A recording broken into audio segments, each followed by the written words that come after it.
to call to order the February 3rd Parks Commission hearing, starting with a roll call. I'll just call your name. If you can stay here, I'll just roll through the gallery. I know we have some guests as well. I'll introduce them as well, and feel free to say here. Ben Coronado, Parks Commission Chair. Mary Barber, Vice Chair. Here. We just say here. Nicole Hicks, Parks Commission. Here. Here. Sarah Daniel, Parks Commission. Did you say me? Hi, here. Yeah. It cut out. Yeah, it's Ben Lawrence, Parks Commission. Here. Oh, am I? Sorry.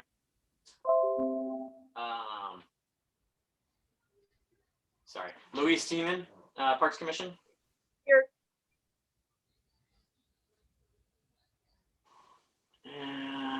Who did I get? And we have Roger. Roger. Thank you. Roger Henderson from the Parks Commission. Yes, sir.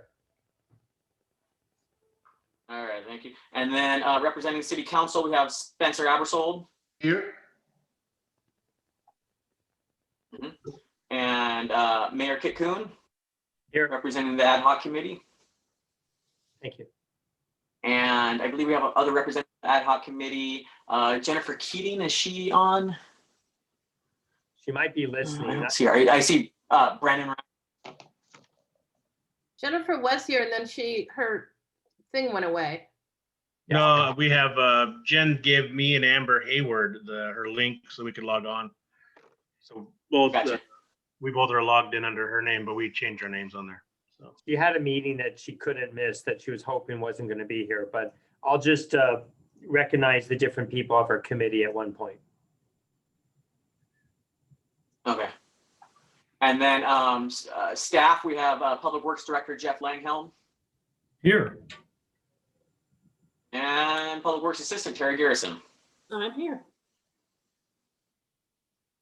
All right. It is my audio. Is it really bad? Should I switch devices? It's getting better. Sounds good. Yeah, it's a little scratchy and you break Okay, up once in a while. Okay. If it gets worse, let me know and I'll switch devices and hopefully that'll fix it.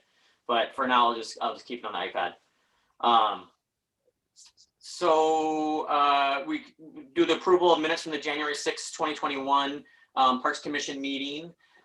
Is there any discussion or changes to the minutes from the last meeting we had?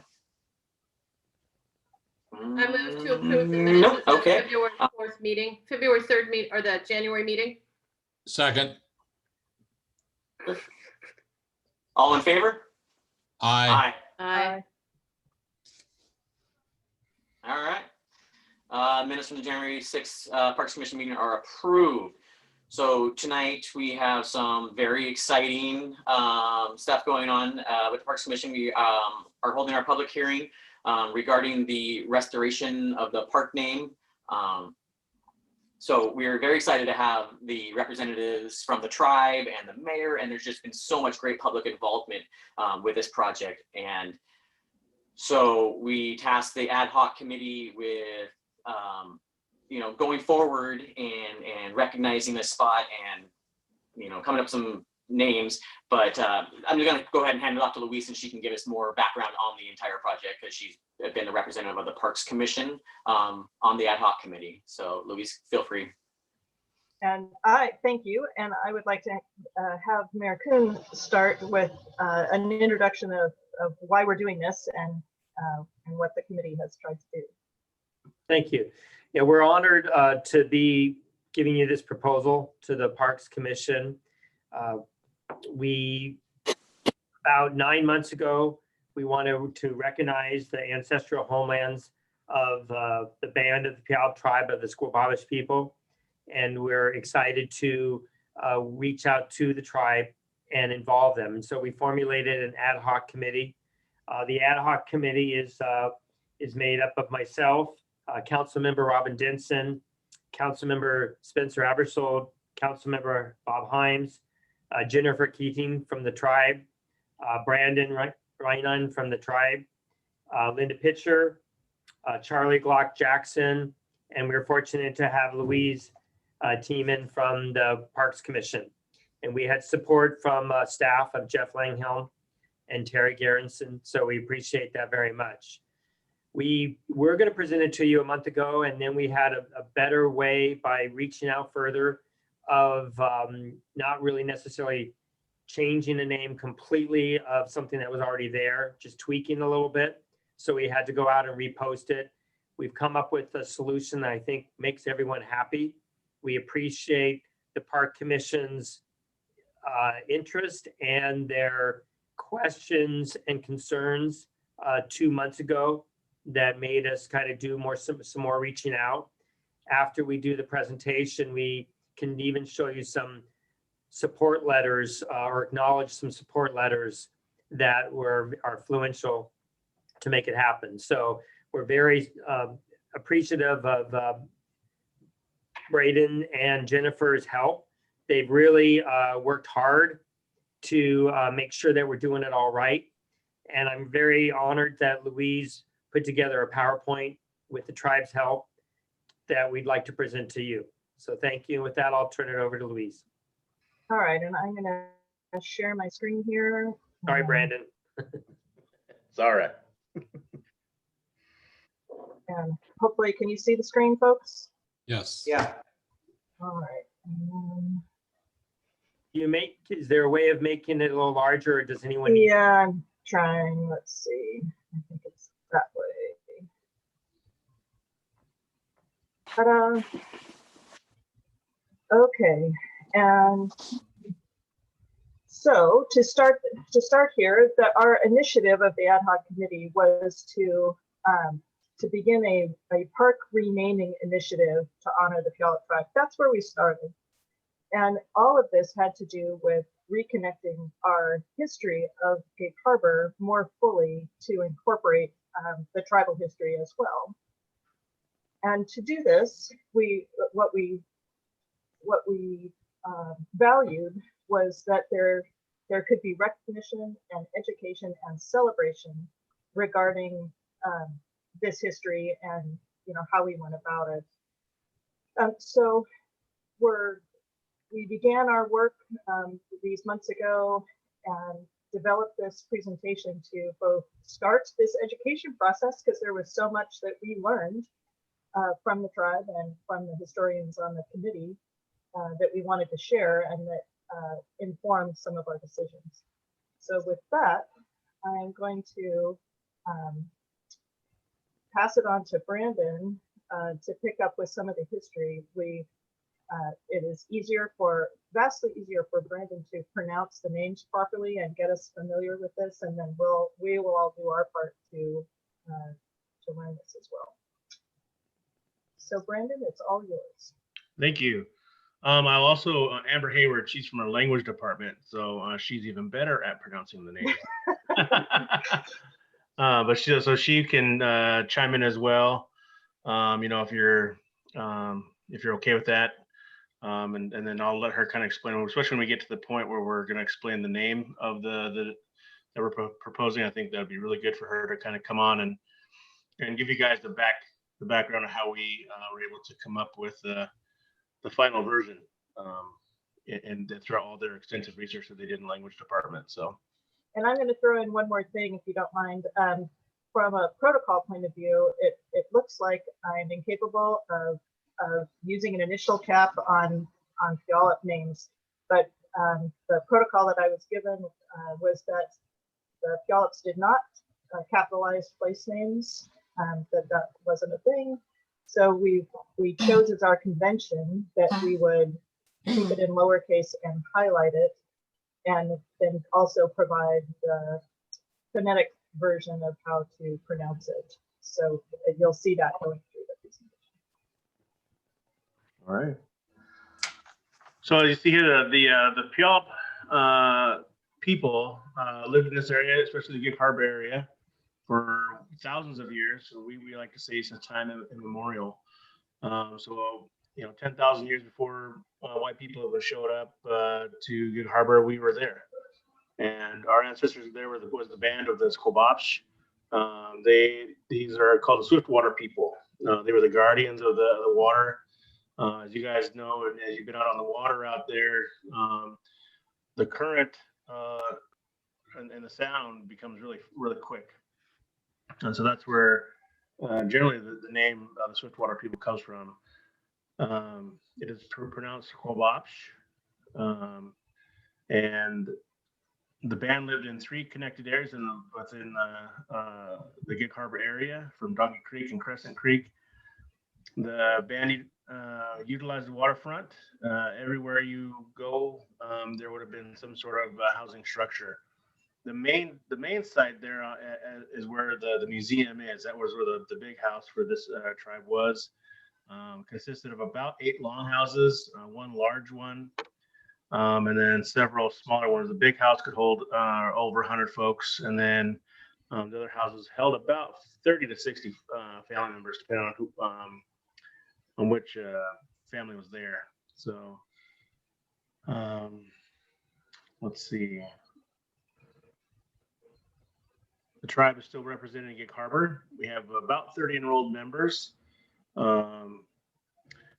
And the descendants of the Croatian settlers and clan members as well must still be there. But the Squabosh are very well represented today in our tribe as well. Their descendants are still there.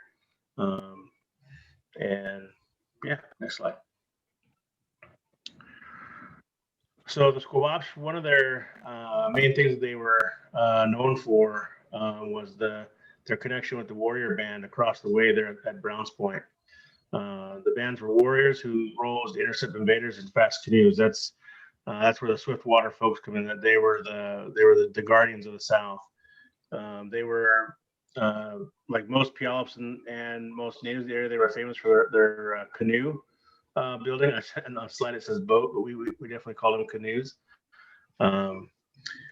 Fishing for salmon was a mainstay, using long, different types of gill nets and long lines. Weirs, especially along Donkey Creek, would have been weirs, gaff hooks as well. Using the estuary would have been used for clam and oyster fields. And the tradition of potlatch, or to give away, is a celebratory gathering. And so that would have been done here at this main site where we're talking about renaming. Potlatches were important because they were able to really give the opportunity for the tribal members to create relationships. They were brought on and held for certain things as weddings or yearly gatherings. They're a time to share your culture, share the stories of the people, sing songs, play games, gamble, just overall enjoy each other's culture. They would have come as far away as Alaska, all the way from Northern California, east of the mountains, and west from the ocean. And like I said, Gig Harbor was one of the main potlatch sites. This site at Donkey Creek. Next slide. So this is yours, right, Luis? It is. So we have these aerial views to show you, and this is the museum site in the upper left here, that where the main longhouse was.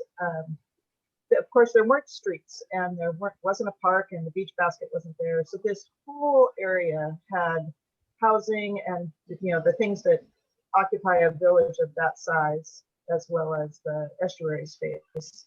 And then down here on the lower right is Crescent Creek Park, and this park was used as sort of the women's area, food preparation and preservation, basket making, clothing making, and so it was an easy walk. It wasn't that there were separate villages; it's that there were different focus of how the harbor was used in different places.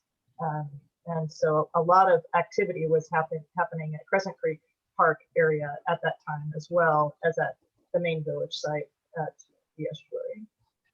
Yeah, I mean the whole harbor was used for everything from burial to you know, living. I mean, there was the whole harbor had life, was used for hunting, fishing, gathering. So it was a good place to recreate today, just like it was 1,000 years ago.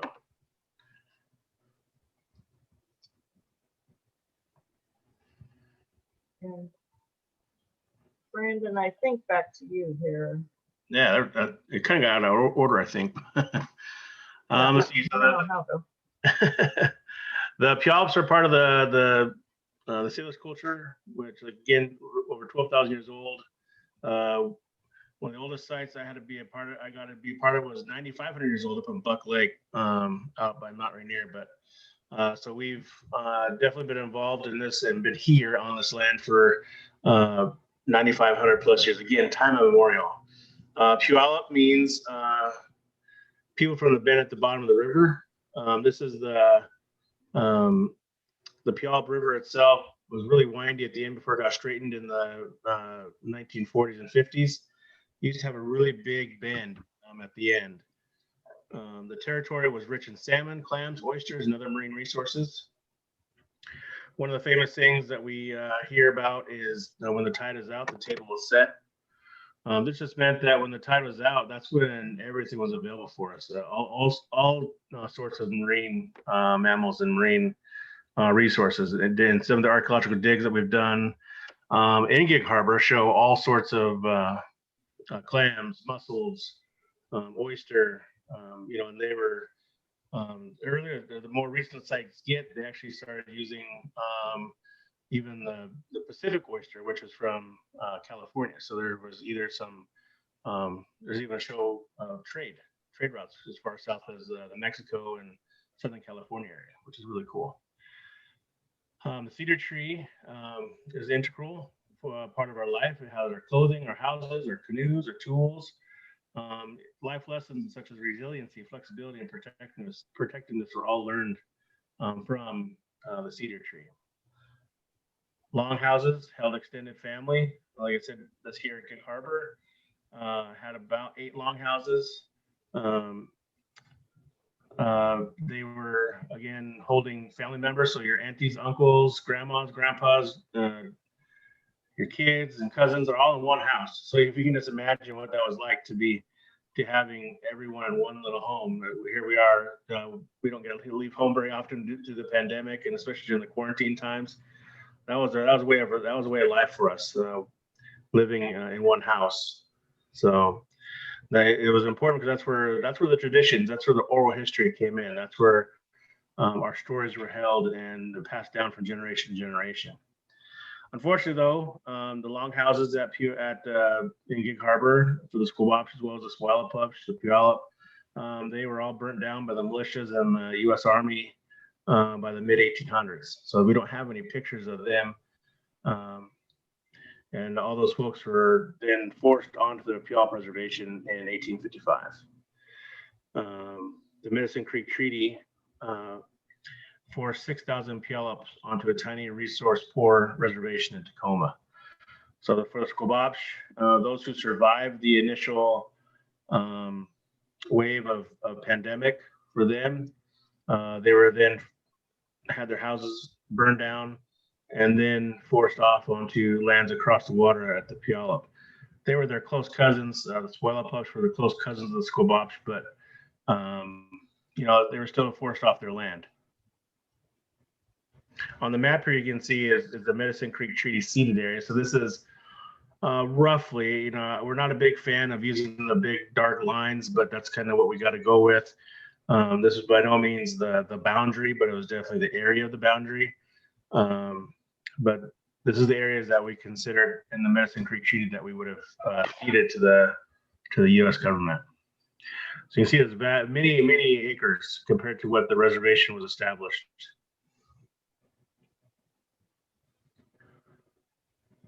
So next slide. So I'll pick it up here. We have talked about the opportunities that we have for celebration. I love this photo. This is from the canoe journey from a couple of years ago when the Puyallups were hosts. This picture was taken up in Seattle area, it looks like, but the canoes travel from far away and visit from village site or tribal site to tribal site. And what a fabulous celebration that they are having every summer. Of course, it was canceled last summer. I don't know what the status is for this year, but this is the kind of thing that went on in the past and could go on in the future. But we need to recognize the history of the tribe in Gig Harbor. We do want to complete the honoring project art installation at Austin Park, as soon as we can. As we've discussed in our meetings, we have the carving is complete. It's awaiting some permitting issues, so it can be installed at some point. We talked about adding signage throughout Gig Harbor to educate the community more about the Squabash band and the Puyallup history. We talked about extending invitations to the Puyallup tribe for Gig Harbor events like the Monkey Creek Chum Festival, where I think they have come before, but the Maritime Gig Weekend and Paddler's Cup, and perhaps even extending an invitation to the canoe journey as a city stopover. We couldn't be a host, that's a whole different level of engagement and not appropriate for us, but a stopover would be amazing, especially at a historic, a site that they would have come to in the past. And really all of this effort is about inclusion, and that inclusion is not just recognition or celebration. It's actual, having pride in our collective history, includes the tribe and tribal members in the community. Routine opportunities to interact is a whole different level than just talking about it, right? There also is a state initiative, a mandate by the state to teach the history of the tribe in the Peninsula School District and other tribes in other school districts. But I don't know if that curriculum has really been developed. If we had a place, this is a field trip opportunity, right, where it's much more potentially hands-on and more real than also just what you can learn in some worksheets.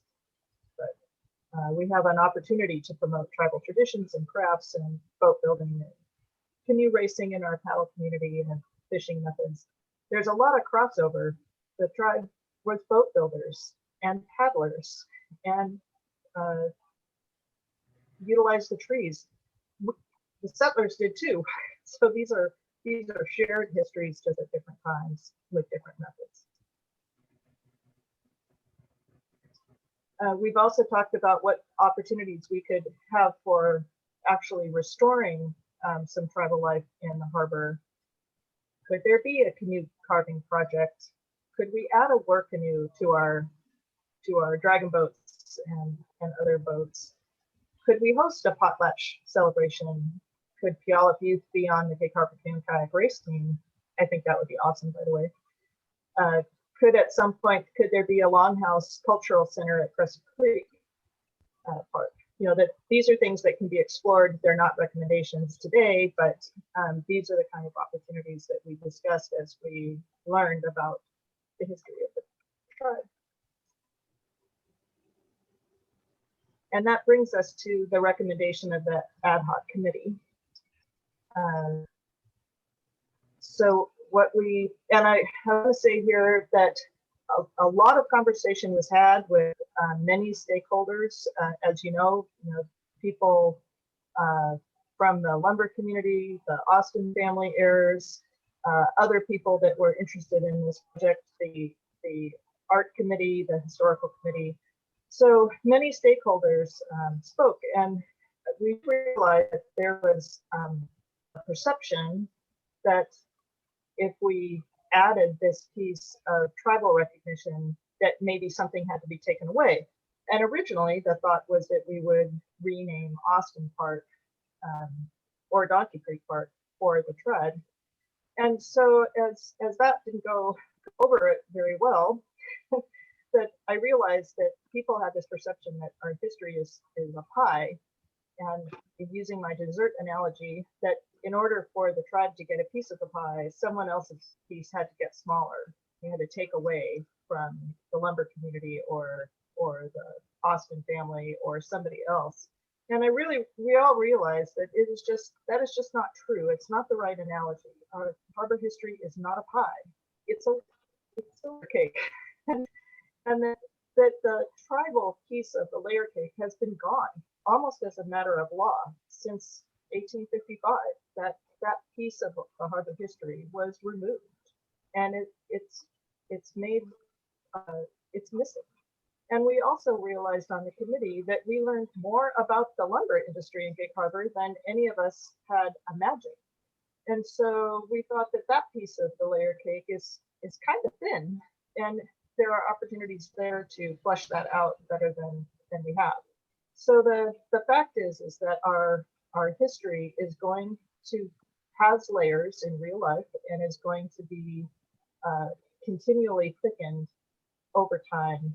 And we have this duty to restore the layer that is the tribe's history in the harbor.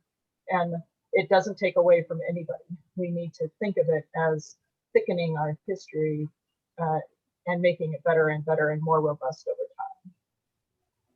So that thought in mind, we changed our approach, and the Ad-Hoc committee recommends restoring the name of the historic home of the Squabash band of the Puyallup tribe to Tualaca Estuary. We'll show you that on a map in a minute, but name the entire estuary area around Donkey Creek for Tualaca, which was the name of the village back in the day. And this would be a good time for Amber to come on and tell us what that means. Perfect. So if Amber's still there. And unmuted.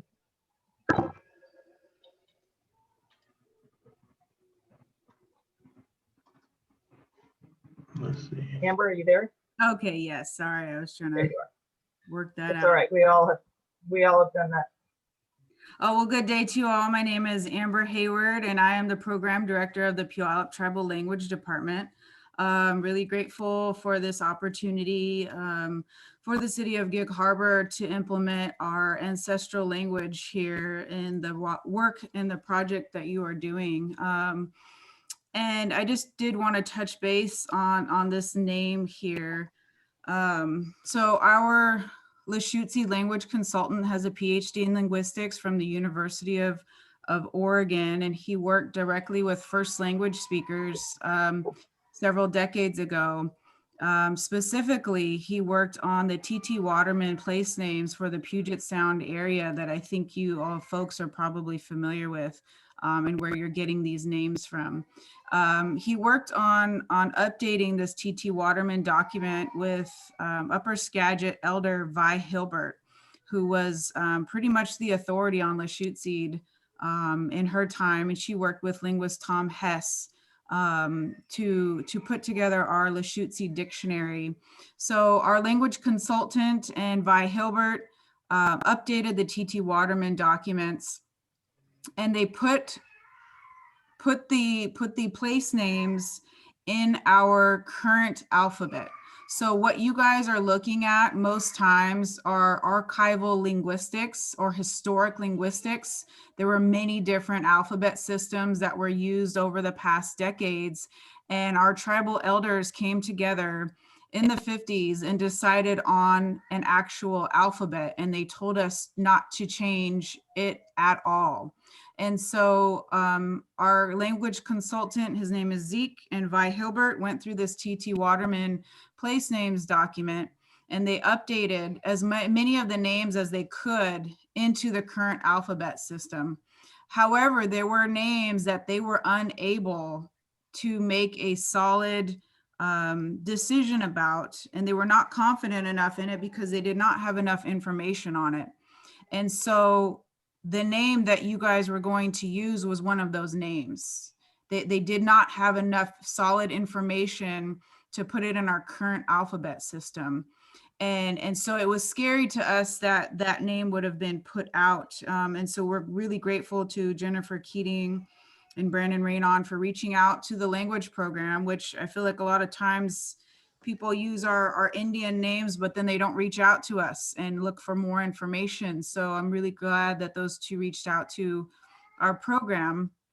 And so what our linguist had to do was go into the handwritten field notes of T.T. Waterman, and he had to dig through on a microfilm machine that he just purchased during quarantine. And he had to look through these handwritten field notes and specifically look in these areas of Gig Harbor. And then he had to do a linguistic analysis. And what he found the name for Gig Harbor was Twalcush, which actually translates to place of game. I think, let me see here in my notes here. Place where game exists. He also found two other names that are in the vicinity of the Gig Harbor area as well. So he is confident enough in that research to actually provide that name for you folks. And he sat there for 2 weeks digging through those archives and doing this linguistic analysis. And we are of the values that if we're not confident about something, we are not going to put it out in the world, because then it becomes final, right? And so he did feel very strongly that this was the correct name that was in the handwritten field notes. Now, it is a slightly different from what T.T. Waterman actually typed out, because during that time, the keyboard was very limiting. And so his handwritten field notes were much more accurate. So the Twalcush is what you guys have here on the screen. And I did want to share also about our alphabet and putting things in phonetics. And I would love for you guys to consult with us as we are speakers of the Lushootseed language, that we are able to assist you folks who don't speak Lushootseed in printing this. I hear you saying you want to have this printed up.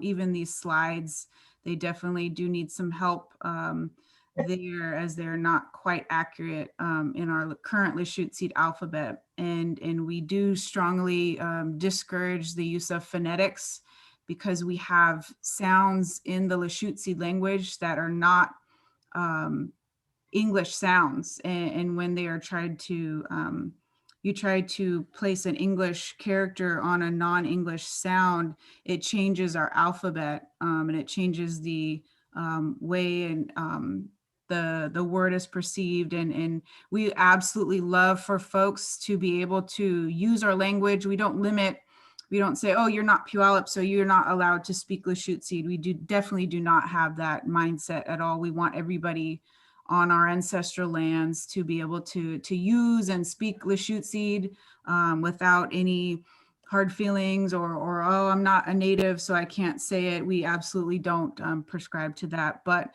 we can absolutely provide you folks with any audio clips that you need, because we do have approximately 230 Lushootseed speakers in the Puget Sound region who absolutely can read and write in our alphabet. And we have actually tribal members in your community that are also participating in our language revitalization efforts. We're also working with the city of Tacoma pretty heavily right now to put out lots of signage in our Lushootseed alphabet. And so they're really taking a hold of that. And I'm just really happy to see your folks' enthusiasm and even willingness to step aside and say, you know, like I hear you saying people were worried about what they were going to lose, and not, you know, this new knowledge and information that people would be gaining from this. Right. So that's really wonderful. And I hope that Jen or Brandon would be able to give you folks my personal email so that I can work on this, these spellings with you to make sure that they are accurate and that they represent the 13 different tribes in the Pacific Northwest that speak Lushootseed. So that's all I have. And I just really appreciate you folks again giving us this space tonight. Thank you, and I also we all thank your colleague, and I'm sorry that I've just lost track of his name, who spent his 2 weeks with the microfiche machine trying to sort this out. That was a really useful task for him, and we appreciate his choosing to prioritize that for this project. So please thank him for us. I sure will. And I'm happy to work with this. I was getting feedback on how to do this spelling and the transliterations as late as 3 o'clock today. So I'll happily keep editing as we give you more information. But thank you also for joining us tonight and giving us that information. So we are proposing renaming the estuary for the village. We did want to retain the recognition of the Austin family and rename Austin Estuary Park to Austin Park, since the estuary will have a new name. And then we wanted to begin a planning process to recognize the ancestral homelands of the Squabash peoples. And I think I'd like to, what do you think, folks? I can stop here for a second and we can answer some questions, or I can, the next slide is what we think in working with the city, the Parks Commission recommendation language would be if you agree to this, if this sounds right to you and to the community. So should we advance the slide one and all, and talk about that, or do you have questions at this point? I might add a couple Let's things. take a minute to do. Okay. Mayor, do you want to take on to the what? Yeah, we can go, we can answer questions. A couple things. I did reach out to Mary Beth Austin. I've had a lot of dialogue with her. She's lives up in Seattle with her brother, and she actually wrote and we provided Terry Garrison, and she can send all these to you if you want. She says, I spoke to him with my brother, and we agree that your solution to the park's naming seems agreeable to us. We appreciate your being willing to reconsider your plan. That was the original plan of renaming it, and hope it will meet everyone's approval. So they're actually supportive of this. I'd also like to thank Stephanie Lyle from the Historical Society for her support. We did reach out to the Historical Society, and they have written a letter of support too, which Terry can provide to you. We also have a letter from the Honorary Project Committee, which has very many members. They're very supportive of this, as well as a letter from the Ad-Hoc committee that is recommending this as well. And again, this is just the start. We hope to provide a lot more education as time goes on. And maybe if the Parks Commission has questions for any of us. Yeah, I know I have a couple questions, but I'll go ahead and yield to the floor if any other Parks Commissioners want to go ahead and start the discussion off for clarification questions. We'll save our discussion for after the public hearing, but so yeah, just clarifying questions. The public needs an opportunity to input as well. You want us to raise our hands, or how do you want to work this? Sorry, Roger. Thank you. Thanks for clarifying. Yeah, if you want to go ahead and raise your hand, Terry's going to monitor the raise hand board, and she'll call on people just to kind of keep it. So I think Roger was first. Is that right, Terry? Okay, if I was, I have a couple questions. I guess one is I'm a little bit disappointed. From what I can see here, I guess I need to know more what's going to happen. I mean, we just gonna have a big sign there that says Austin Park, and then on a map or something somewhere at the city, this is now called the Tualacut Estuary that nobody's gonna know about, or, I mean, and the follow-on question is that there is buy-in from the tribe that this is okay. I mean, I thought there's going to be more, and maybe there will be more, because what I see right now is like, okay, we just keep the sign up, take out the word estuary, and somewhere on a piece of paper at the city in a plan of the city, this is now called a different estuary. I don't know. It seems like it's not enough, but maybe I don't know what's coming as far as what kind of education. There's a lot of history here, and it's not all about sawmills. I mean, these indigenous people were here for thousands of years, and everything was taken away. I don't know if that's going to be mentioned, because right now walking around, all I see is a sign that says, hey, they were Native Americans here, then the white people came, and look at all the neat stuff. It's like, okay, well, what happened, and why aren't they here? So maybe if you could provide a little bit more, maybe some thoughts of how this might physically look. What are some kind of down the road plans that says that I know this is a start, but I'd sure hate to see this being the start and the end. Just say, okay, now we got an estuary named after them. Let's worry about something else. Louise, do you want to go on with maybe then the next steps? Well, can I add, because I wanted to add to what Roger said that I think may make what Louise says next make a difference too. Sure.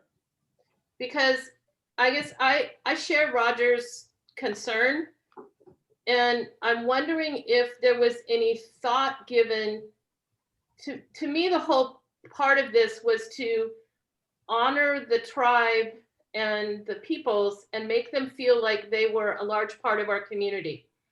And I share the same concern that Roger has. And I guess what I was thinking of was something that would really celebrate the people, that would be on the land, not in the water, and really call attention to the art that we're making. And it seems that there's a possible opportunity. I think there is an opportunity to celebrate the lumber community at Donkey Creek Park and make that Austin Park and Donkey Creek Park, and then make Austin Estuary Park, name that also as part of the First People. So they have a piece of land that is theirs, that gives us a place to celebrate physically these people. And so I guess that's, I wanted to see the map too, and I still have my concern, but Louise, maybe if you could expound on that. So with this map that's up on the screen now, shows where the Toluca estuary boundaries would go. And it includes, as you see, Austin Park in the museum area and Donkey Creek Park. And the art honoring project that's going into Austin Park is another piece of the puzzle of, of history and of opportunity to have additional signage about the tribe's life in that spot. We have talked about having additional collaboration with the History Museum, and then Donkey Creek, very important. It's an important spot in the harbor, right? It had a lumber piece, it had the tribal piece for generations, and that there's no signage in Donkey Creek at this time for anything, and that there are opportunities for more education and signage at that place in Donkey Creek that incorporates what's happened there over the generations, which includes the tribe and the mill operations. And then we talked about this on the bottom of this slide, about naming this whole region of this part of the harbor the ancestral homelands of the Squabash. And I don't think any of us know what that might encompass. We did discover that creating a historic district was really going to be an enormous undertaking, because that involves federal government designations or it's not up to us, right? There's master plan, comprehensive plan has to change, all kinds of things. But something where we could, unknown what that might look like, but maybe we talked about having one of those over the street permanent sort of signage banner, permanent banner that said, you know, that this was the ancestral homelands. And then with additional signage in that whole estuary area, then you would be learning as you walked along. That is such a highly trafficked part of the harbor that there's lots of opportunities for signage there and education.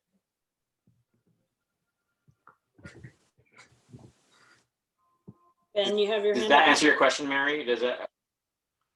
Yeah, I do. It does answer my I- question. I'll take my hand down. Sorry. Okay. Mine's like kind of a three-parter. I have three parts to my question. On the first slide, I think that, if you can go back to the first slide, I believe it is. The very first slide of the presentation? I believe so. That one?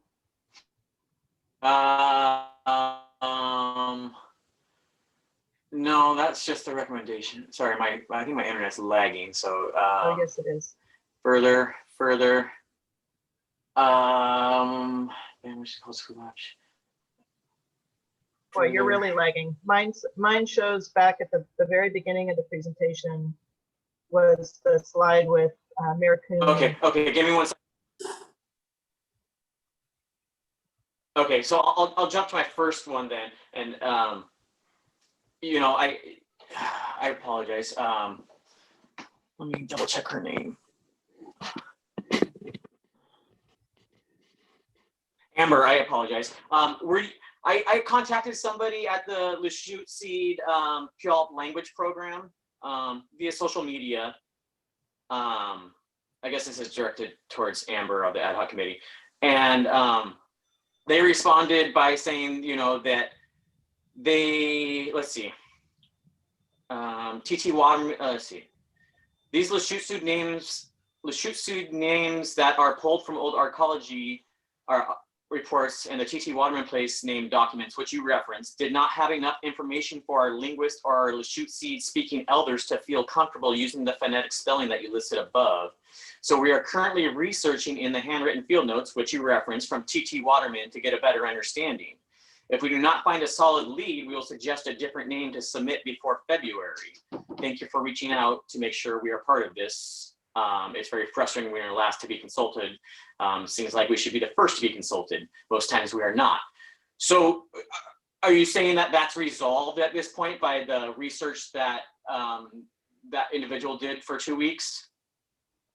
Yes, I am saying that has been resolved since that course. Okay. So, and that was me who you were corresponding. That was, yeah, January. Yes, that was me. Yeah, I don't know exactly who I was corresponding. That was you. Okay. And I think it was just a question on the first one, on the spelling on the first slide of the Squabach, or I guess the phonetic pronunciation of that first slide of the Squabach. Yeah, that that one. Yep, looks like it's missing a Q now. But again, Amber, Okay, so we'll talk about what to do with these. So, and just for my clarification, is it Squabach or is it Squabach? Maybe Amber can. So the spelling that's up here is partially in our alphabet and partially not. And then the phonetic is clearly somebody's interpretation of how they've heard that said. And so again, this goes back to, this is a part of historic linguistics. None of us were there. None of us heard how this was pronounced. And so we have to go off of these documents. So specifically the TT Waterman, which he actually did a really good job putting the place names together and getting the Lachute Seed the best as he could. into the system that he was using at the time. And so when we had our linguist and again, tribal elder Vi Hilbert get this stuff together, they, again, the things that they were reasonably certain about, they put it back into our current alphabet. And so this is not in our current alphabet. So I can't really speak to exactly how it is pronounced. I would have to go back to our linguist and get the current information as far as it goes in our current alphabet system. And again, we at the Puyallup tribe, we definitely strongly encourage not using phonetics because it's completely changes the name. And so I can absolutely help you folks with that and work on that. And again, I think it was Roger, you know, we can get this type of stuff on your guys's website. Sorry, my baby's right here. We can get this, you know, we can get audio to you, we can get additional information. And I'm just really enjoying hearing these conversations because a lot of times folks don't even know that there are tribal language programs out there, you know. They'll just go do the research and find, you know, these documents. Oh, here's the Indian name. It says right here, this has to be it, you know. But again, if you don't know that we even exist, you know, it's probably hard for you guys to come find us, right? And so we're happy to help. Like I said, again, we're working with City of Tacoma. They've asked, you know, very similar questions. Well, how do we acknowledge the indigenous people that are here, that have been here forever? And how do we bring them into, you know, here more of a modern day and not continue to talk about us as we're past tense, you know?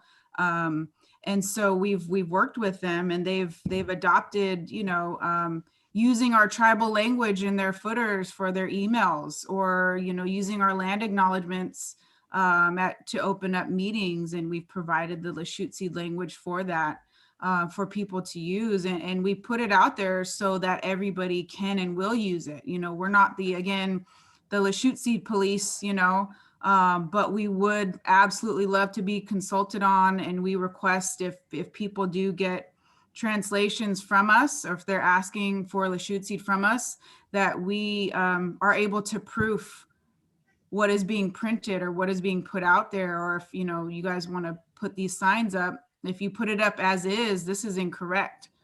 We would love to work with you folks to get it in the proper way, and to also remove these phonetics. And, you know, again, we can make a video for you folks in your community, or, you know, we can partner with you guys. If you guys say, hey, you know, I want to be in this Lushootseed video and I'm going to practice how to say this, you know, we could have some of your own residents in the videos as well. It doesn't have to just be tribal members.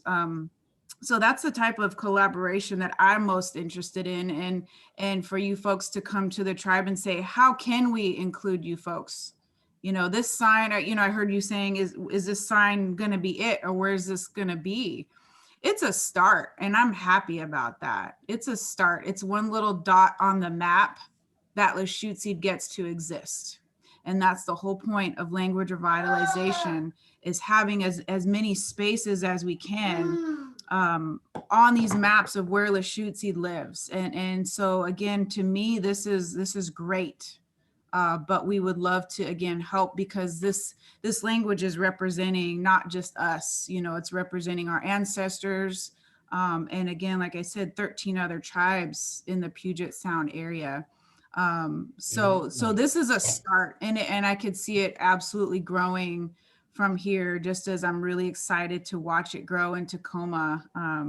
We get to have street signs in Lushootseed coming up soon. So that's something that is just really exciting for our community. And it's bringing awareness to folks that maybe didn't know that there were Native people here. When you start seeing these funny letters and funny words, you're going to go ask questions, and you're probably going to do a little bit more research. So we're happy to collaborate in that way. And Ben, I hope that answered your question there. But yes, we were reasonably certain that the 2-week study in the microfilm machine, and we didn't get to see our linguist or hear from him for 2 weeks because he was very much studying and trying to figure out, and he is very certain that that was the name. So we will put our stamp of approval on that. And so I thank you guys again, and I'll Okay. myself now. One more question before I pass it off to somebody else. And maybe this is for Luis or Brandon. On the map that showed what the Puyallup tribe area was, or what the area was, could you possibly point to us where maybe the Nisqually or the Squaxin Island tribes would have resided? Well, this is the Nisqually Delta down here, which is not to say Brandon, that's for you. But this is the Nisqually Delta right here. Yeah, you're basically in the right area. The Nisqually is generally, when I've talked to them about what their areas would have been, they generally would say from the Nisqually River area. So up north into our Tacoma area, down south into Olympia, east of the mountain and west to the Hood Canal. So that's generally, that's the map here is generalized of everyone's general land use for the Medicine Creek tribes. But it's one of those things. So this was the entire This is South what Salish region. Say that again. Is this considered the South Salish region, or is this the Puyallup region then? So this would be the south region of this area for these tribes, but yeah, so the southern tribes, yes. Okay, so that whole area was the southern tribes, not just the Puyallup? The southern Puget Sound tribes, yes. So Puyallup, Nisqually, Okay. what is known today as Puyallup, Nisqually, and Squaxin. Okay. Okay, thanks, Brandon. I appreciate that help. I'll go ahead and pass it off to whoever's next, Terry. Jeff Lingham.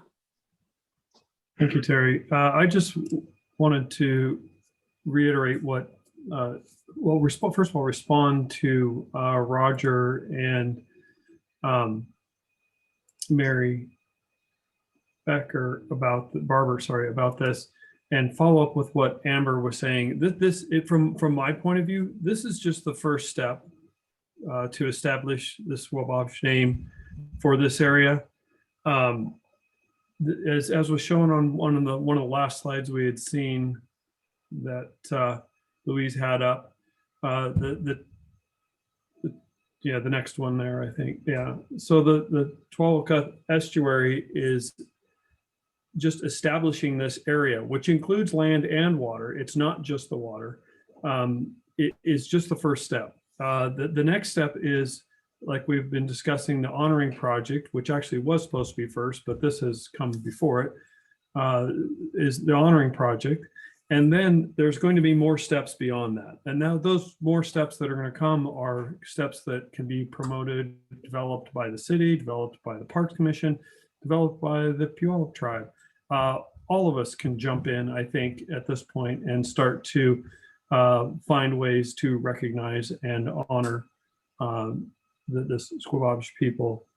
And so I really don't want to make sure that Roger and Mary, that we understand that this is not something that I don't think we need to establish all of the recognition at once, and instead we let that develop and grow as time passes.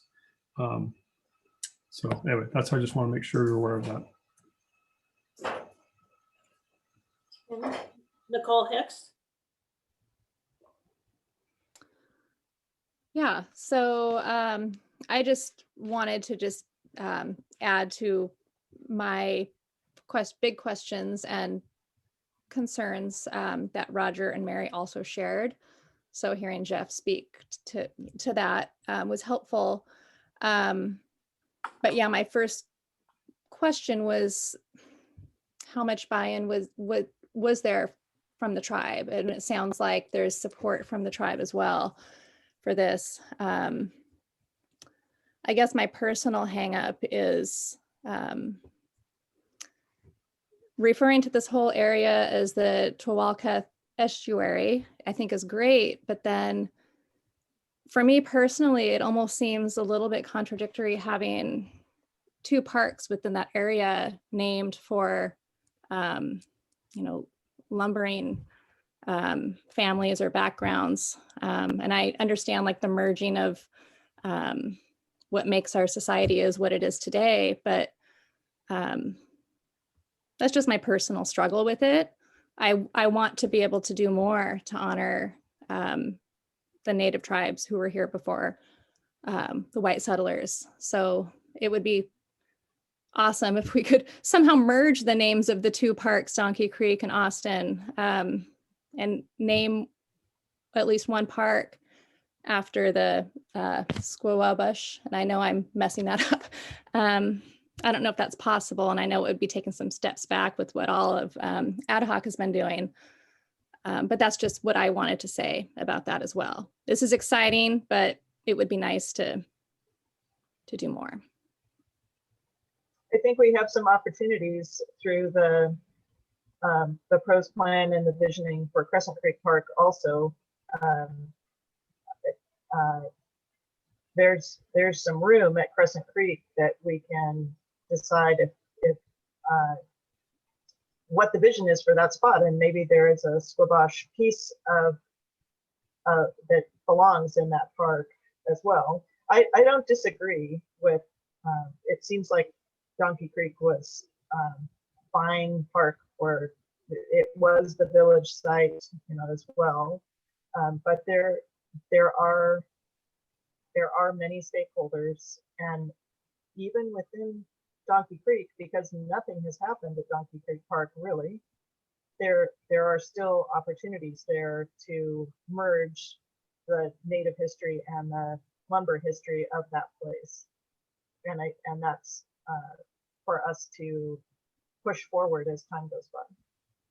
Yeah, I mean, if we can just keep that in mind as we're working on all these other projects, and like it was mentioned earlier, I mean, I don't want to see it just be in print somewhere on a flyer. I want to see it evolve into something more. And it sounds like a lot of people are thinking that same thing. So if we can keep that momentum, that would make me feel better.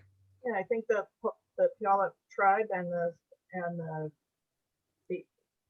historical notion of the Squabash people become active stakeholders in the harbor starting now, Yeah. with this initiative, and it doesn't go away now. The restoration part is not just of a name, it's of a people's place in the harbor.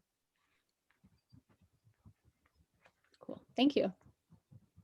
Mayor Kuhn has his hand up next. Yeah, I understand the park commission's let down somewhat, and I feel it too. I'm right with you. But you actually asked us to dig deeper and make sure that the Austins were okay, and they weren't. I had 8 phone calls with Mary Beth Austin. I had many emails. I got hung up on a couple times by her, and she said, well, I was done telling you what I thought. And if you saw her first email, it was not supportive in any way. So, and then she also told me that several people in the area that were 2 families removed, 2 last names removed, don't have a right to speak for the Austins. So that's why this is not what I originally envisioned, but I also recognize, as Jennifer said, we know how it is when someone takes your name away, and we know what that feeling is like. And so we also had a few other people that were opposed. And so, I've learned in many situations that you don't get wins, you get partial victories. And partial victories tend to work better because they tend to make everyone happy. And this is baby steps. It's just the first step. As Ben mentioned and other people have mentioned, the trail that cuts through this park, could be called Squababish Trail path. So it's, we're gonna have signage, we're gonna have a trail probably named, but again, I even told Ben not to bring that up yet. And then I bring it up. The point is, we don't wanna threaten anyone. We wanna do it slowly, we wanna do it carefully. And our native, luckily, Brandon and Jennifer, they recognize that this is a huge step. And it really is. So it's to try to get all players to be happy with something like this. And again, it encompasses more, as Jeff said, it encompasses way more than just the water. So I think it's a start, and it can go a long ways from here, but it makes it so that we are, it's a huge step, even though it's not exactly what we thought we would achieve. But if things grow, they change. But I think it's a great start.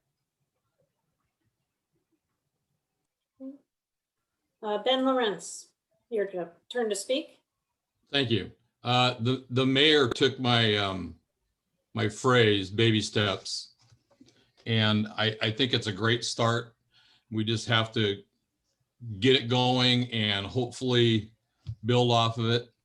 And a question maybe for Jeff would be, where approximately are we looking on this map at the totem being placed? Isn't the totem going to go in this park? It's going to be, yes, I don't have a control pointer, and we're calling it an honorary statue, but Okay. It's going to be at the very outer end of what is showing in yellow of the Austin Park, the finger that points almost directly east. Okay. That's west. Sorry, There you go. other east. My other east. The other west.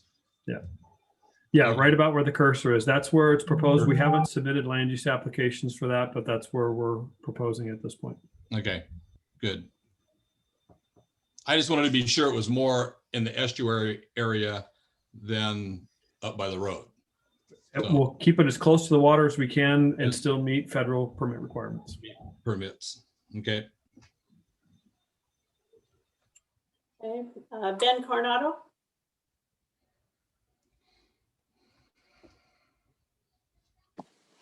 Hey, thanks for answering more questions.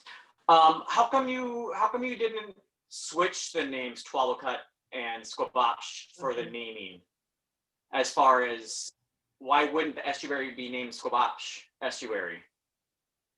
As to kind of coincide with the Puyallup tribe being named after the Puyallup River, and that the Squabash was the band of Puyallup here. So why wouldn't the estuary to kind of fall in line with the Puyallup? I was there that consideration, I guess? Brandon, you or me? You. There was, but let's have Brandon. So there's a couple problems with what you just said, but the Puyallup, we weren't named after the Puyallup River. The Squabash wasn't named after the Puyallup River, but and that's so the Tualacut. This was a place name. So the place names are general areas for this versus the village itself. The village itself would not have had we didn't have names for like the villages. These were all place names. So these were homes would have been located in these general areas. So Tualacut is the area where you could find a game, right? So there would be a village from there. You would have been the people from this area type of a thing. In general, you were from the Squabash. But the place name here at Gig Harbor, the Squabash were Vashon Island, Gig Harbor. They were more than just Gig Harbor, right? So there were a larger population that were known as the Squabash. But Tualacut, that was here. That was Gig Harbor. So that's why we went with that. If that makes sense. Gotcha. Yeah, it does make sense. I appreciate that. I'm struggling with using the estuary as a platform to educate people. That's where I'm struggling at. You mentioned education and signage. Signage on the estuary doesn't make sense. You're covering up the best part of the park. I really feel like the trail is the best way to go about educating and recognizing these people and having a platform to do that. I'm really struggling with adding more signage to the estuary. It's already a very narrow trail. And, Mayor and I walked the property, and, he had mentioned adding signage right there in front of the estuary on the railing. And why would you cover up the estuary? So I'll answer that. So we're not going to put a whole bunch of signs out there, but there is a place at the beginning of the yellow right there where you enter the park.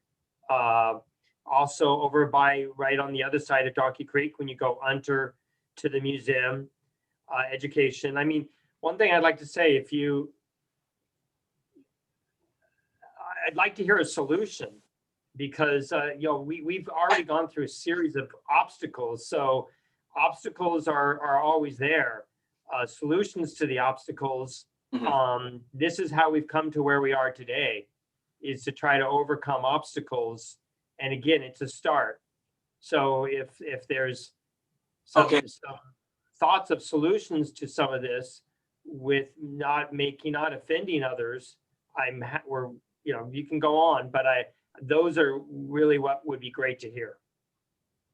Okay, so Mayor, if the goal is to recognize the Puyallup band of Squabash warriors that lived here in the harbor, if that's the goal, okay, how do we accomplish that? How do we educate people and recognize people to do that goal? Do you think naming an estuary after that is the best way to educate people?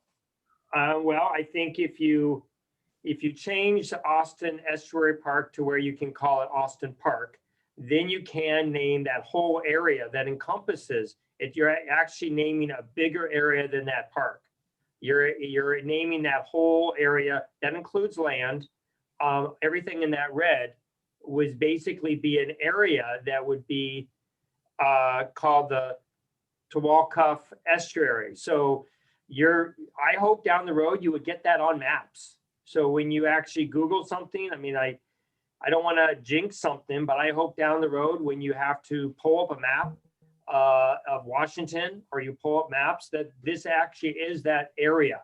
So yeah, it's not a district. Districts have more problems, but you would actually be calling that whole area Tawalcuff Estuary, which encompasses a lot. And then you would go with specific signage. You'd go with recognition of the ancestral homelands. So then you would start working on education in the schools and education in platform, little kiosks that we have around town that would talk more about the Native Americans. We have a lot of those around town talking about the lumber industry. We can have more of those talking about that. So it, as many people have pointed out, it just grows from here.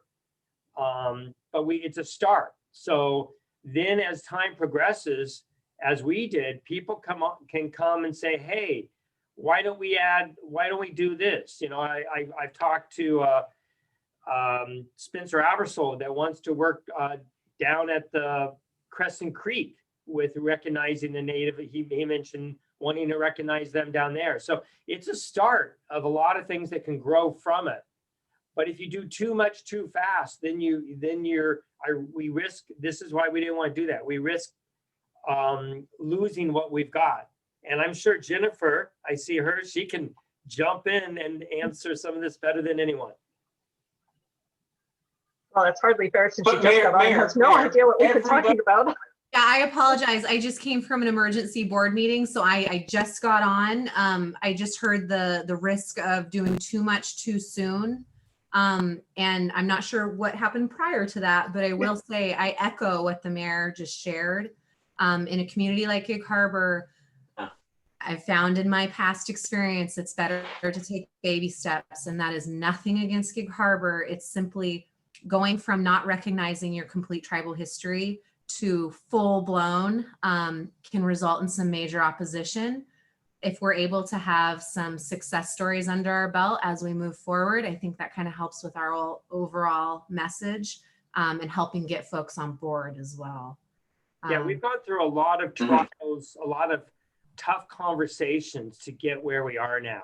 It's been a very productive role, but it's been a very challenging role to get people that maybe didn't agree with this to actually buy into it now and be supportive of it now.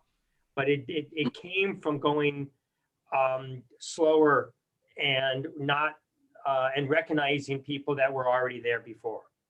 Jennifer, this is Roger. Just to get back on the historical portion of what we were talking about, when this was shown to us, it was I and Mary, and I believe Nicole expressed some disappointment in kind of status quo, but just naming the estuary, and a number of us are worried that, okay, if this is it, then this is not quite sufficient. And we want to know what buy-in from the tribe there was, which sounds like there is buy-in. We understand the baby steps thing, of course. And if I could just add to, this is Mary, before you respond, Jennifer, and I'd like to hear what you have to say too, but the thought that was rolling around in my head was that we take the lumber settlers and we take Donkey Creek Park and Austin Park and we name them as one park. And then we can name what is currently Austin Estuary. We can include that land in what we're renaming for the tribe and make it a physical place that we can celebrate right away. And it seems to tie with the totem or arch, whatever we want to call it. But so that's kind of where we were thinking. And I guess I'd like to know what you think about some of those thoughts, or is that going too far from your experience? Well, I might jump in. That would take 3 to 5 years and it would cause a lot of friction because it would be changing so much so fast from my experience of this. Okay, I'd like to hear what Jennifer has to say though too, Mayor, please. So I will say that was actually our original intent. We received so much pushback from the Gig Harbor community as well. The thing that we heard overwhelmingly from the park commissioners were worried about the Austins. We are worried that their history we were told their history was being disrespected by doing that. We then had another group of lumber families organize in opposition to our efforts when we attempted to go that route. So out of respect for that part of our history and recognizing that this is, as Louise eloquently puts, it's a layered cake and not sections of a pie. In order to respect all those layers, we try to go about this in the least confrontational way as possible. We heard the outcry from the community and we responded, and this was the response that we all felt was most appropriate. I will also say, as tribal staff, Brandon, I don't know, he might echo this. This is the most time, energy, and effort resources on the tribe side we have ever put into a name restoration. Most communities, they come with us with the plan and then it's simply executed. We simply don't have any more energy to devote to this. I've become a full-time Gig Harbor advocate at this point, to be completely honest. And we do have several other attendees that want to make comments. So Ben, whenever you're ready for those.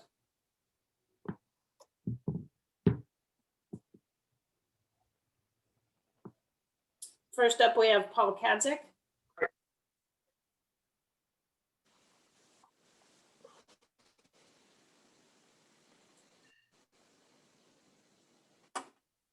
Okay, can you hear me? Yes, we can hear you.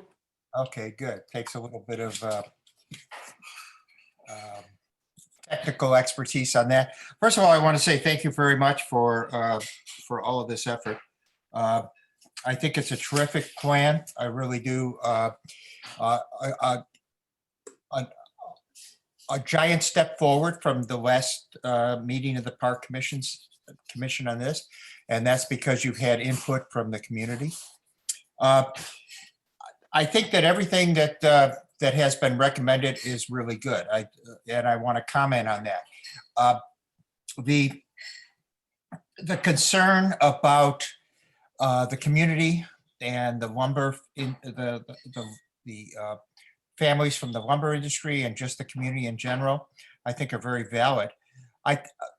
The way I look at this is that there is kind of a hierarchy, like an organizational chart, if you would, of any business or almost anything. And at the top of that would be what we have for the last maybe 10 years or so recognized as the museum district. Just like we have the Finholm district, we have the Millville district, we have the downtown district, and we have the working waterfront district. And as the hierarchy goes, I would, in my mind, I look at that as that's the overall encompassing, I don't want to say authority, but the overall encompassing idea, because museum does not indicate fishermen particularly, or the lumber industry particularly, or the Native American heritage particularly. It just is, this is history. This is what we are. Let's look at it. So that, to me, that would be a good overall encompassing top of the chart, which it already is. Under that would be the estuary, the Tawalka, and that would be the secondary layer of this cake, as has mentioned. And then under that would be branching. You have the Donkey Creek Park and the Austin Park. And I think that makes a lot of sense. And in my mind, this should be looked at as almost like you have in the museum, a display. You have a presentation. If you go into the museum, it's all undercover. You have audio, you have video, you have a thematic presentation of what the museum is trying to get across. I think that we can do the same thing with this. We could have, I think it goes beyond just having signs. I've heard the questions from, or the concerns that is there enough signage? And then I heard on the other hand, is there too much? I don't think you can have too much in the way of information, and I don't have the answer for what it should be, but there could be a very nice static display or even interactive display at the on Harbor View as you enter the park to say, okay, here's what this is all about. Here we have two different heritages, at least here. We have the Native American, we have the lumber industry, and here's what this is all about. Pretty much summing up what everyone has said today. I think that would be terrific. If you go back to that slide, I don't know if you can do that, but there's a slide that has that big red canoe. Can you do that? Who's in charge of the PowerPoint? There, is that the one? Let me see. I've got to get my display out of the way. I still have the front end of it, but there was a discussion on having a canoe carving project. And if you look at that canoe, I mean, that's unbelievable. I had no idea that there was that kind of artistic merit yes, there it is. From the tribe, if there was something on that order. I mean, we have the art, we have what did Jeff call it? It wasn't totem pole, but what did you call it, Jeff? Well, regardless, it was the honoring project. The honoring project. I mean, these are the kinds of things that would draw people in. I look at this from not just a historic perspective, but also a marketing perspective for the city. And I don't mean that in a commercial vein. I mean it. You have people coming to town. You have people that live in town, and they see something like that canoe, and they see the memory project, and they see some other displays, and it draws them in. And now you have them, and you can tell your story. You can tell the story of the first inhabitants of this area. You can tell the story of the next inhabitants of the area. I think it's terrific, and I would just encourage the Parks Commission and the Design Review Board. I mean, there's a lot of people that can get on this. Park Commission, Arts Commission, Design Review Board, that could go in and make this really quite a wonderful, interactive area that people can become educated on the depth of the history of this area. And I thank you for that.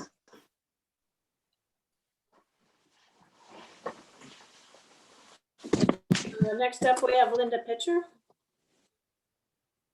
Hi, can you hear me? Yes. Hi, I just wanted to offer a couple of thoughts. I'm an anthropologist that's been working a little bit with actually for quite a long time now with the Puyallup tribe. I'm also a member of the honoring committee. And to reassure Amber, I just wanted to say that, people have been working for many years to bring awareness of the Squabash band of the Puyallup tribe, beginning back in 2010 with Lita Dawn Stanton's efforts to reconnect with the tribe and securing their blessing of the daylighting Donkey Creek project in 2013. Under the supervision of Brandon from the tribe and Nicole Barandan, we offered classes at TCC Gig Harbor about the Squabash band in 2016 that were very popular. In 2018, we fought to keep the non-native totem pole from being placed in front of the museum, seeing as our local folks never carved totem poles. And of course, the honoring committee has been working for the last 4 years to raise money for the commission of what is now a beautiful original Salus sculpture. So while we're catching up with the language, there's been a lot of folks that have been working on this for a really long time. And then to the Parks Commission, I just wanted to reassure them that along with the carving, there'll be 5 panels of interpretive signage at the base of the carving, as well as an explanation of Gaia Kapoman, the artist's vision for what the carving represents. So that's at least a bit of a start. And then lastly, I just really want to express my support for recognizing the whole area as the ancestral homelands of the Squabash people. I think the 7-acre estuary and the museum site and the Donkey Creek Park, recognizing that whole area really gives a better idea to citizens here of where how large that settlement was and where our original people lived. So that's.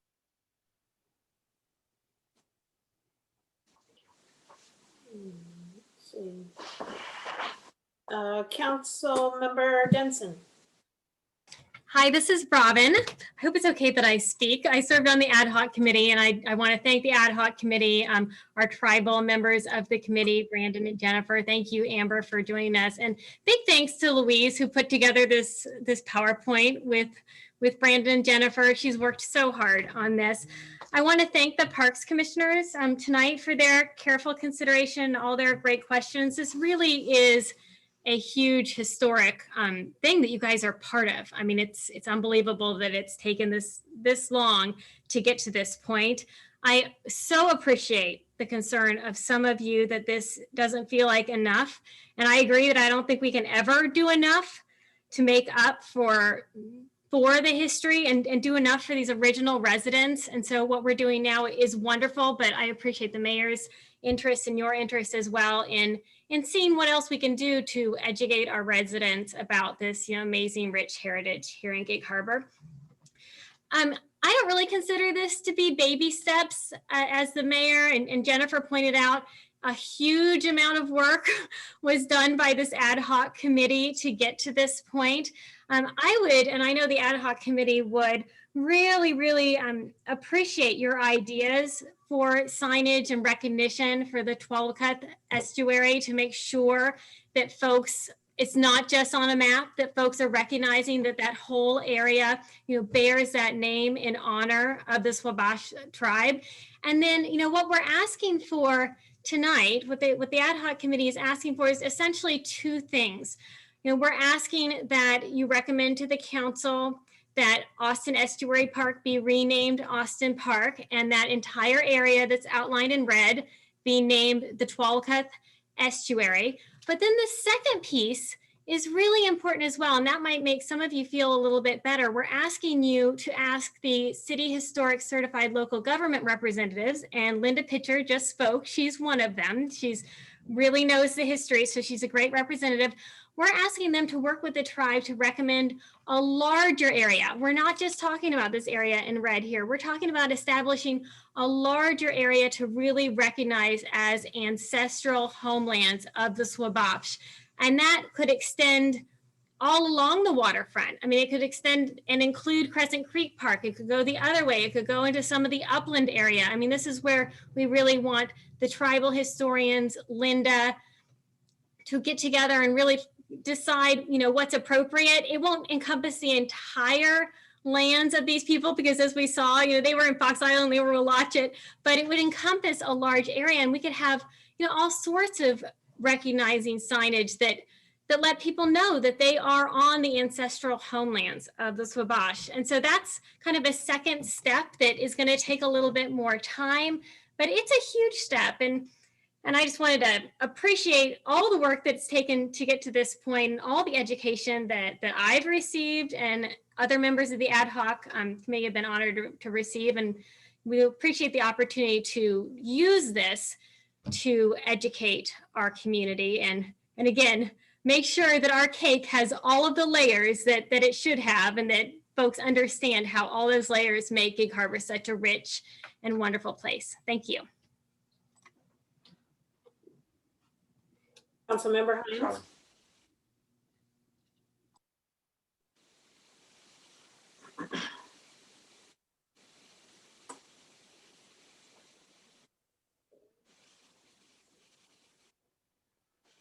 Yes, can you hear me? Yes. Yeah, this is Councilmember Bob Hines.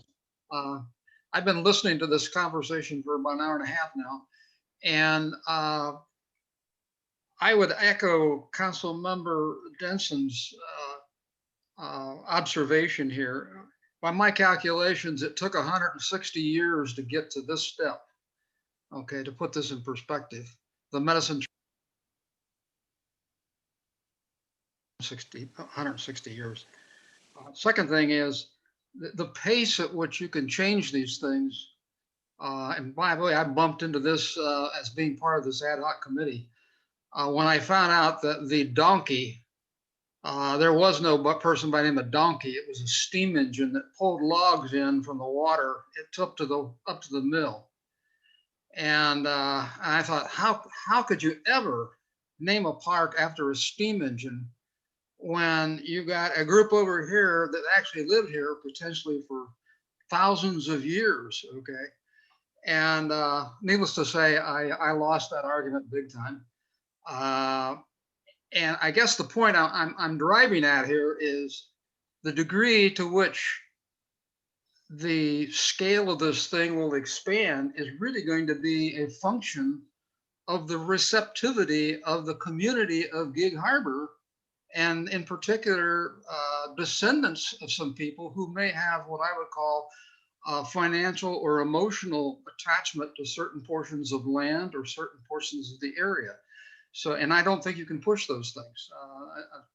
I echo Jennifer's comments too, that Carl, that's a tough sell, and you're going to get pushback. So I think it is a substantial step, okay, a huge step to be quite honest. And two, it's probably this as much as you can get right now, I think, given the degree of negotiating and communication that's taken place just to get to this point within the ad hoc committee. So anyway, those are my comments, and I wish the Park Commission well on bringing this thing forward. Thank you. Thanks. Next up is Stephanie Lyle. Good evening, everybody. I'm Stephanie Lyle, the director of the museum that's right in the middle of all of this stuff in between two parks and this amazing estuary. So we live here every day and are honored to be the stewards of this property. And I really want to thank Brandon and Jennifer and Amber for their incredible work on, putting all this information together and the amount of time that they've invested in this, and to Linda Pitcher for all of her efforts as well. I want to just speak very quickly because I know this is a long evening for everyone. In terms of solutions, there are a few different avenues that I think are really important for people to remember, that when this new knowledge or this ancient knowledge becomes part of our modern day understanding of our history and our past, it becomes the fabric of our town.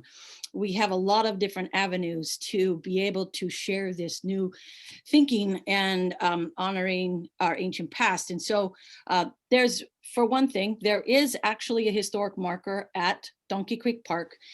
It will need to be updated for sure, but it does talk about the Native people that lived in this area. We've done we're in the process of doing an inventory of all of the historic markers around. And once that inventory is done, I'm happy to share that with the city and with the Park Commission, because many of those markers are in or near parks. But the Historical Society worked on those many years ago and are looking at ways that we can make sure that the information on them still is correct and or might need to be updated. So that's one thing. The other cool thing is that the Downtown Waterfront Alliance, the museum, and Harbor Wild Watch does the summer walking tours, and we actually incorporate some of this information in those walking tours, and we'll be able to take this information that we have now and be able to actually share that with all the people that are on those walking tours. So there's a lot of different ways. And the last thing I'll mention is that the museum is actually in the process of doing a whole site master plan for the museum campus so that we can do more outside the walls of the museum to help people understand more about this place and the importance of this particular site. So anything that we can do to help, we are here. This is what we do. We're the memory keepers of this area, and that memory is no good if it's not shared. So I'll just end with that and just want to say that I know this is a difficult, long conversation, but there are a lot of people that want to see this succeed.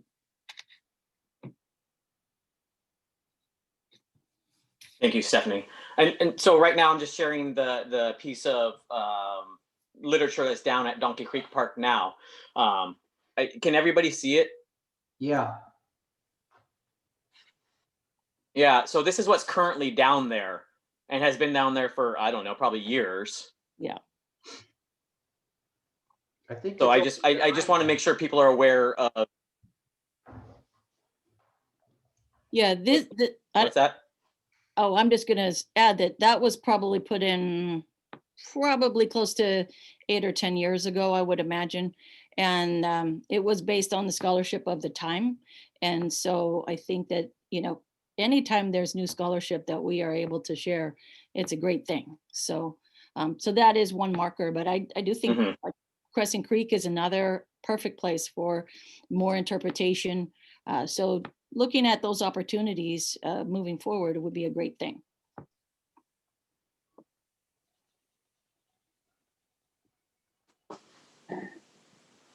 All right, I'm going to quit sharing my screen now if everybody's got a chance to look at that.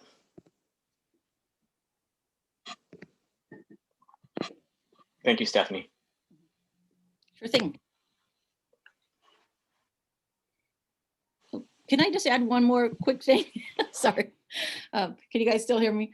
I wanted to echo Ben's support for the naming of the trail and the interpretation along the trail. I know that wasn't really a topic for this evening, but that was actually in our recommendation to the city, was the recognition of that trail, because the trail connects both parks. It goes behind the museum. It really is almost like an artery for this entire site. So I think there's great potential there for really helping people with public education and historic interpretation. So, okay, I'm done. Thanks.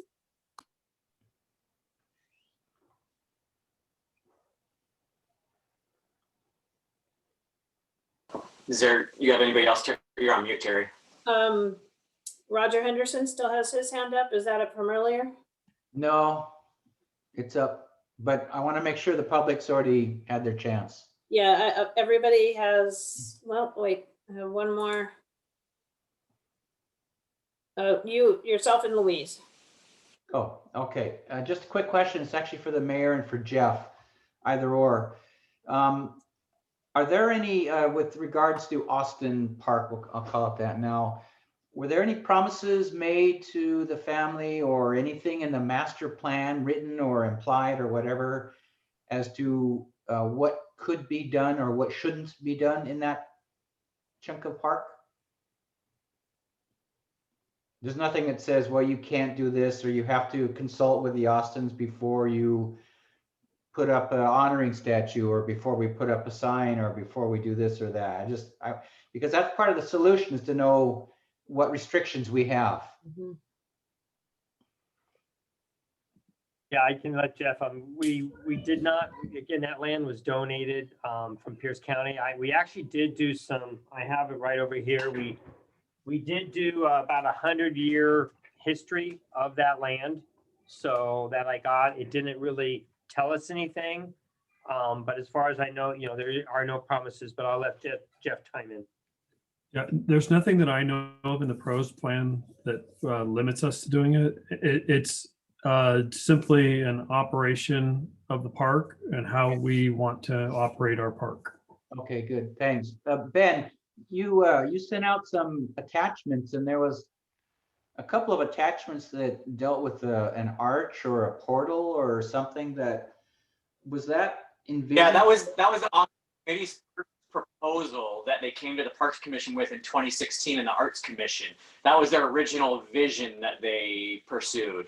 And this is kind of where it's evolved with that sculpture because of limitations or input from the Parks Commission or something to that manner. Is that something that could be followed up on, or is that sculpture consistent with the, maybe not the history, but would that kind of sculpture have been there? Like somebody just said, the tribe never did totem poles. So is that arch, would that be something that they wouldn't have done either?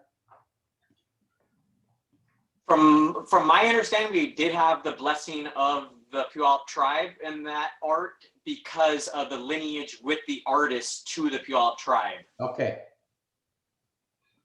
Well, that might be something, another step to take, is that, okay, we change the Austin Estuary Park to Austin Park, but we can maybe start putting up some other things in there, more signage, and maybe that portal would be very nice. Again, if there's no promises to the Austin family what the park will become or what can be done with it, then I think we're somewhat open as to what we can do and add to it. Just again, to show more of the history. And I'd like to see more history at the Harbor Museum as well. But I think that's coming, maybe. Jennifer Keating, do you have another comment? Sorry, last comment for me. I just, as I'm sitting here thinking about this and switching gears from my previous meeting, I just really have given this a lot of thought of how this seems small. Or I remember in one of my first meetings with Spencer, he said, is this even enough? Does this even begin to start somewhere? I will share with you, as somebody who's grown up in this community, this is huge. Our tribal history has never been acknowledged. I know Brandon will echo when I say, when we used to come out to Donkey Creek for the Chum Festival, and this is less than 10 years ago, we would have individual community members come up to us and argue with us that the tribe didn't exist here, that we were wrong. I still to this day have tribal elders say that they won't go out to Fox Island because the community is so hostile out there. My father, who's a geoduck diver, who practices his treaty fishing rights along our shores, gets yelled at by private property owners saying that they own the entire waterway there. This is huge for this community. And I know it feels small to this group, but this is clearly a little more open-minded group. We have to keep in mind the folks that we are, when we take this to the second step, I don't think we are going to get a unanimous approval from City Council. And that's not that I think anything less than awesome of City Council. I just think this is going to be an uphill battle, and this is going to be the first of hopefully many accomplishments. and just acknowledging that tribal history. And it's a starting point. And we are working on so many other things, including that art project, that it's all going to just tie in beautifully. And in the end run, this will be really big for Gig Harbor. It'll be huge. And all of our students in Peninsula School District that say they feel as Native students invisible in this community, this helps them find that voice and helps them find their place in this community. And while it might feel small right now, I hope you do realize that it's huge. And even when Brandon and I brought this back to our tribal council, they were blown away that Gig Harbor was even considering this. The fact that you all are even considering this is a win in our eyes. So I thank you. Raise my hands to all of you. Thanks, Jennifer. Those are kind words. Terry, do you have any other hands? Mary Barber has her hand up. I just wanted to say. I would like to hear from Sarah. Sarah didn't put her hand up. No. I do. I'm just waiting because Ben, you said that you wanted the discussion after the questions, and I don't have a question, but I do have a comment. So I appreciate you very much. You're my hero. I, as you know, was very concerned. It felt very awkward in the beginning of this, where all of the people concerned, or all of the groups, including the museum, had not been considered. And I was worried about the Austin family, but just the community in general. And when I heard that the solution that the ad hoc committee came up with in a very awkward and difficult way to make everyone happy, I think you're brilliant. I didn't know how it could be accomplished. I didn't think it was possible. And I think your idea of acknowledging the Native culture that way is really good. Really, it's brilliant. And we are hearing that it may be extended around, it should be around the whole harbor.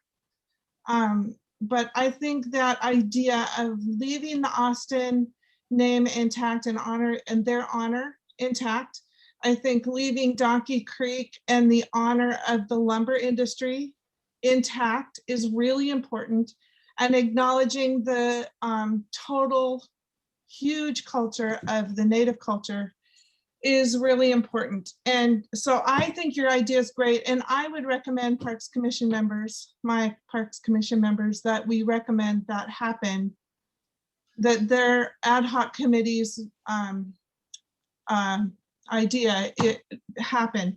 And then just one other thing I wanted to, I'm glad that Stephanie said about those guided walks that they do in the summer. I think it's not obvious that there's modern signage and education, literal education about the culture, but I think those tours, which touch a lot of people, especially visitors, are getting an amazing vision of the culture of that area. So I kind of agree that you don't want to have lots and lots of signs. They don't get read and they clutter up the place, but there needs to be some. And I liked hearing from Linda. She's amazing. She has been involved and had energy for this whole thing for so many years. You're my hero. And the time that the Puyallup tribe you guys have spent on this is really impressive. You could have just said, this is too hard, and you didn't. And I really appreciate that too. So that's my comment. And again, I highly recommend that we support the suggestion that Austin be changed to Austin Park, and then have the whole area be honored, the cultural or the Native culture. Thank you, Ben, and everybody. Is that a formal recommendation, or is that just you showing support? I would make it a formal recommendation if we're to that point. I would like to do that. We have a couple more hands up, Nicole. Oh, okay. We have two more commissioners with their hands up. Go ahead, Nicole. Okay, well, I just kind of had a little bit of a side question for Brandon or Jennifer. Is there is there a go-to person who communicates with the Peninsula School District in terms of the education piece that you like a name you could give me or contact information? Are you looking for on the school district side or on the tribal side? On the tribal side. That would, so I'm actually on that advisory board. I have students in the Peninsula School District. So I work with Jason LaFontaine, who's the Indian Ed coordinator, and I coordinate on the tribal side. Oh, okay. I've actually heard that name. He's wonderful.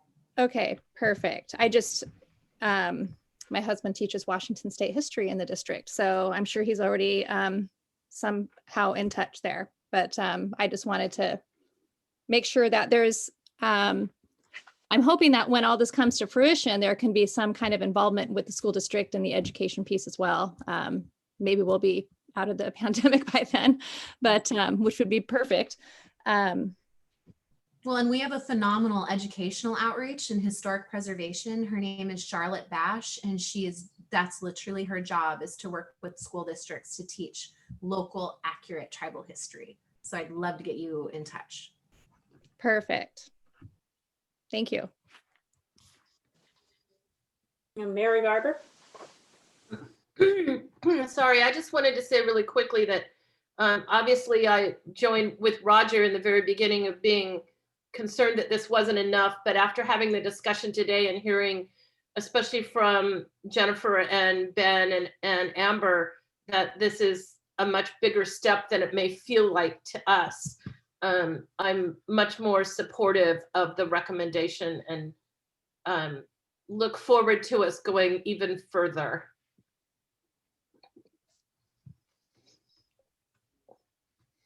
All right, we're back to Ben Coronado. All right. It's kind of where I'm at too after having this discussion, is that, yeah, it might not seem like enough, but, you know, I think with, I apologize. I think with, you know, the potential to add the trail naming option and incorporate that as the educational platform and not the estuary shouldn't be the platform to educate people. It's part of the story of these people. It should be a tool to be used in telling their story, not the platform for telling their story, I think is where my issue was at. And I think after having this conversation, it's been kind of alleviated. You know, that's kind of where I'm at, is that the trail could be the platform, the estuary should not. That's it.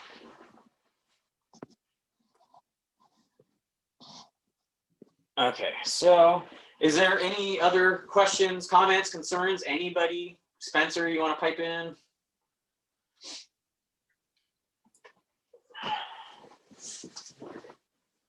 I don't want to switch hats here because I'm just supposed to be an observer for the council. But what I would just say is that it's an election year. And if this is an issue that is very important to you, I would strike while the iron is hot, because in a couple months, we're going to be talking about a whole bunch of new issues, then things might get sidetracked or pushed away. So as a weather forecaster, that's all I would say. And I won't try to influence anything like that, because of course I'm a council person as well. But so that, like I said, if this is important, strike while the iron is hot. Very diplomatic, Spencer. Thank you. All right, we have Amber Hayward. Still Ben? Amber, are you there? Oh, I'm sorry. What's that? Yes. So I kind of hear the meeting is being wrapped up. So I did want to, again, I'm kind of new to this conversation, and I just wanted to somehow get my email information to you folks. I don't know who's in charge of, again, the Lachute Seed portion, how it's written and how it will be presented on signage and that nature.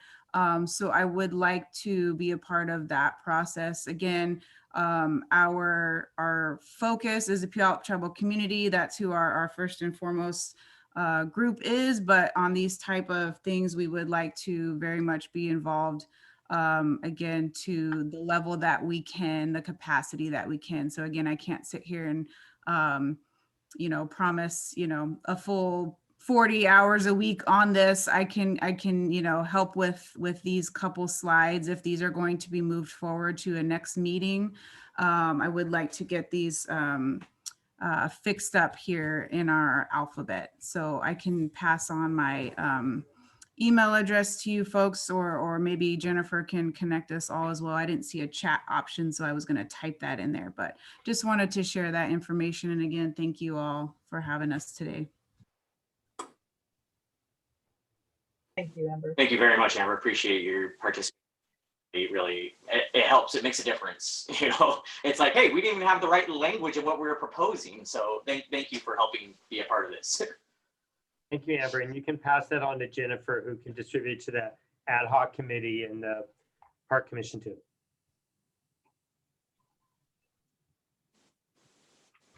So should we formally read the recommendation, or what do we do? How do we do this? Yeah, let's go ahead and start.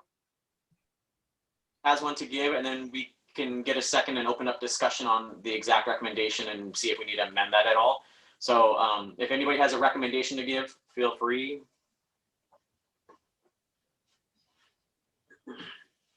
Can we just read it as it is on the slide? Because we'd work on the language quite a bit. Mara is nodding, so I'm going to do that. So, But Louise, yes. Terry told me that you need to add to the bottom of this that you request that it be put into the form of a resolution to the council. That has to be the end of your motion so that it gets put in place formally. Mary, do you want to read this so that it ends up in that form? You could do it, Louise. Just say at the end, we want this in the form of a resolution to council. Okay. Yeah. All right. So the Parks Commission recommends naming of the Tualaca Estuary, which includes the Donkey Creek Watershed, including 7 acres of estuary, the Gig Harbor History Museum site, and the lands in and around Donkey Creek Park that may be named the Tualaca Estuary in recognition of the historic Squabash Village site. And we would like this in the form of a motion to a resolution to City Council. Perfect.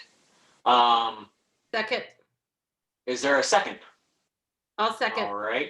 Is there any discussion? I think it was Mary. Mary, was that a second? Yes. Okay. I have a question. Now, yep. Louise, is it your intention to then do two other motions? Yes. Okay. I assume so.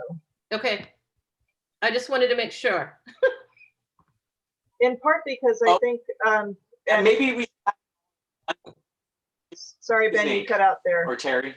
Well, one clarifying question then, because Jeff, I would think, and I'll ask a couple of council, if you do it in different motions, then it may have to go to council as 3 separate. It may have to go to council as 3 separate motions as opposed to one. Jeff, what do you think's best? Well, I think that you could do it 2 ways. One, you could do 3 separate motions for 3 separate resolutions to council, but they would be presented to council all at the same time. Council can take those into consideration however they want. Or you could just have 3 different discussions, but vote them together. And I would support the last of what you said. One motion and then discuss it in its body. I agree. Motion, because it's more of a holistic approach, I think. I agree too. Okay, then I should amend my motion. Right? Retaining what I initially. Say that again, Ben? Yeah, go ahead. Sorry. Go ahead and amend it. I would like to amend my motion to retain what I originally said and then add to rename Austin Estuary Park to Austin Park And as part 3, to ask the city historic certified local government representatives in consultation with the Puyallup tribe to recommend an area within the Gig Harbor waterfront to designate as ancestral homelands of the Squabash peoples. The Parks Commission asks the city historic certified local government to work with the Puyallup tribe and the city planning department to name the region ancestral homelands of the Squabash. And that this would be an honorary designation for educational and awareness purposes only, with no regulatory impact. And I would like this amended motion to be in the form of a resolution to City Council. I'll second it. All right, there's a second from Sarah. Okay, so I think let's kind of break it up a little bit to see if there's discussion on any of the individual items. I know we included it as one motion, but just to kind of work with it. Technically, you have to vote. Is there on any the discussion amendment. on the name? You have to vote on the amendment before you can vote on the main motion anyway. By Oh, Robert's my rules. apologies. Yep. Okay, so are we voting? Well, the amendment is what we're under discussion on right now, correct? Yeah, the amendment to the main motion, or we could table the main motion and put it all together in one. Or the main motion could be withdrawn. Yeah. Yeah. Withdraw it, I would say. I withdraw my original motion and leave my amended motion in full in place. How's that? I think That's exactly, I think, right. Do not make me read that whole thing again. Okay. I will make Terry do it. Okay. So with the naming of the Tualaca Estuary, after and with Amber's guidance in finding and making sure we have the correct language in the Tualaca Estuary name, and the 7-acre site that includes the estuary and the Harbor History Museum, is there any conversation, issues that you take that you feel like, hey, there's something not right in that part? I really think that the Tualaca Estuary, I don't refer to Austin Estuary on its own that much. I refer to it as Donkey Creek if I'm referring to the locale of that park. So I just want the honoring committee, the ad hoc committee, to understand that at least as a Gig Harbor resident, I don't use that as a descriptor for much. I think you said it's a lot, but it seems like a little, and so yeah. That was kind of the only issue I had with that, was I was asking of Austin Estuary to describe much. Is there any other conversation? No, I think we already conversated that to death. Yeah. No? Okay, so that was no problem. To Austin Park, eliminating the estuary name. Wait a minute, I had a comment on the first one. Yeah, we have a couple hands up. Oh, I apologize. That's okay. It's okay.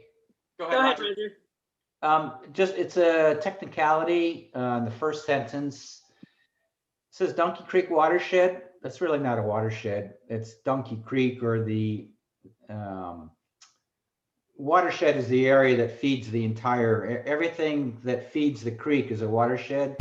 I would just take watershed out of there, just say Donkey Creek, including the 7-acre, or the effluent of Donkey Creek. Let me be clear. The intent of that statement is that it is intended to say the Donkey Creek watershed, which includes the estuary. But the whole watershed is everything up to the left as well. Right, it's the entire drainage basin. Yeah, but we're not naming the watershed. We're naming the estuary. If it reads that we're naming the watershed, then yes, we need to revise that. But that's not the way I read it. Why doesn't it include that we're naming To me, that's how it reads. Yeah, it does. It says, if I take out everything the after watershed, watershed, it including says the Donkey Creek estuary. Watershed may be named the estuary. The one thing I might say, we're not Okay. really approved. This is language the city has. Yeah. Not asking the park commission to approve past language that's just describing it. We've gone through a lot of research just to leave this language. That whole discussion went on for hours upon hours. So again, we're just asking the park commission to not necessarily change city language that we've gone through a lot of time just to understand. Mayor, may I step in really quick though? Sure. At the very top of this page, what does that say? Park commission recommendation. So to So me, this will that be says the that Parks we're Commission recommending recommendation. renaming the Donkey Creek Watershed. And I'm not comfortable voting on something that renames the watershed if that's not what our intention is. The issue at the time was that in the city's paperwork and how it draws the maps and all of that, the Donkey Creek watershed is what's outlined in red. Really? No, that's not true. Sorry, Jeff. The Donkey Creek watershed is a much larger area that's beyond that. So I understand, Roger, where you're coming from. And if that's the way it's read, then I can see what you're saying. If you take out everything in the comma, the Donkey Creek watershed may be named 12 Cut Estuary. So maybe the recommendation, well, Donkey Creek watershed. Yeah. The part of the Donkey Creek watershed, which includes the 7-acre estuary, the Gig Harbor History Museum, and the lands around Donkey Park. See the map. So, right? Or That even is a the 7+ acre estuary within the Donkey Creek watershed. That sounds technically correct. That sounds better.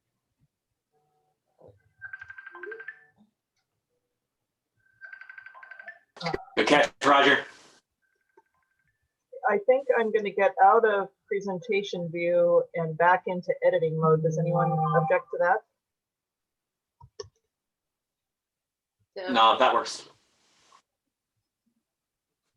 If I can. Any other instances in there that any hangups for anybody?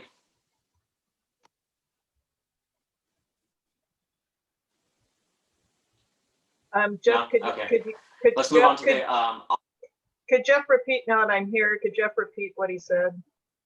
Yes, I believe what I said was the 7+ acre estuary located within the Donkey Creek watershed.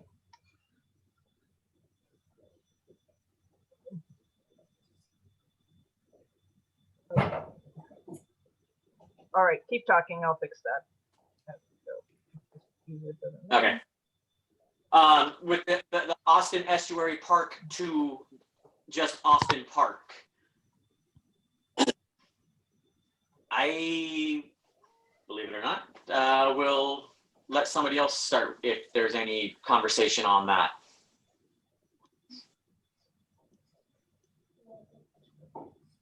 No? So my concern with just leaving the Austin Park is that we're struggling with the idea of educating people about our history of our city and how to properly do that, and have people interact with educational parts of the history. And so I think just being descriptive as possible in the park name helps educate people. It's a tool. The name in itself is a tool to help educate people. So if we just leave it Austin Park, it's like, okay, cool, we're recognizing a family. We're not really doing due justice and recognizing the history of Gig Harbor and its industries if that's our intent.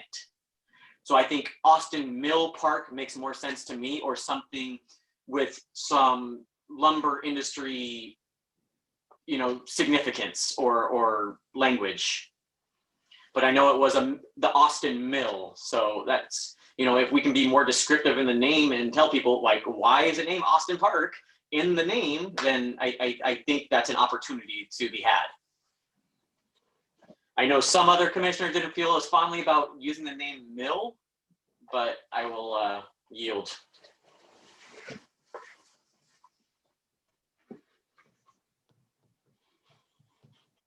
I think that's a really good point. I think it's a good point too, but I don't think, I don't know, taking estuary out of it, I think is fine because there are many, it is an estuary. It is a good descriptor, but the estuary part has nothing to do with Austin family. It is an estuary, and the name estuary is in a lot of other things, including the Salish Sea estuary, which is part of, this is part of. So I don't think taking estuary out is bad, but I do like your point of having it more descriptive. I personally think that when the Austin Park will feel differently when the Honoring Art Project is there with its associated signage. And at the moment, there's no signage regarding the Austin family and why they have a park of any kind, right? So that piece is still to be done. And so it does feel, that park is pretty bare right now, and it can be improved and will be improved with all of this activity. The Austins also, and Mr. Mayor, you can relay this part of the conversation better than I can, but they did not care about the mill, which seemed odd to us, but that was a serious part of that discussion. They cared more about their name than the mill.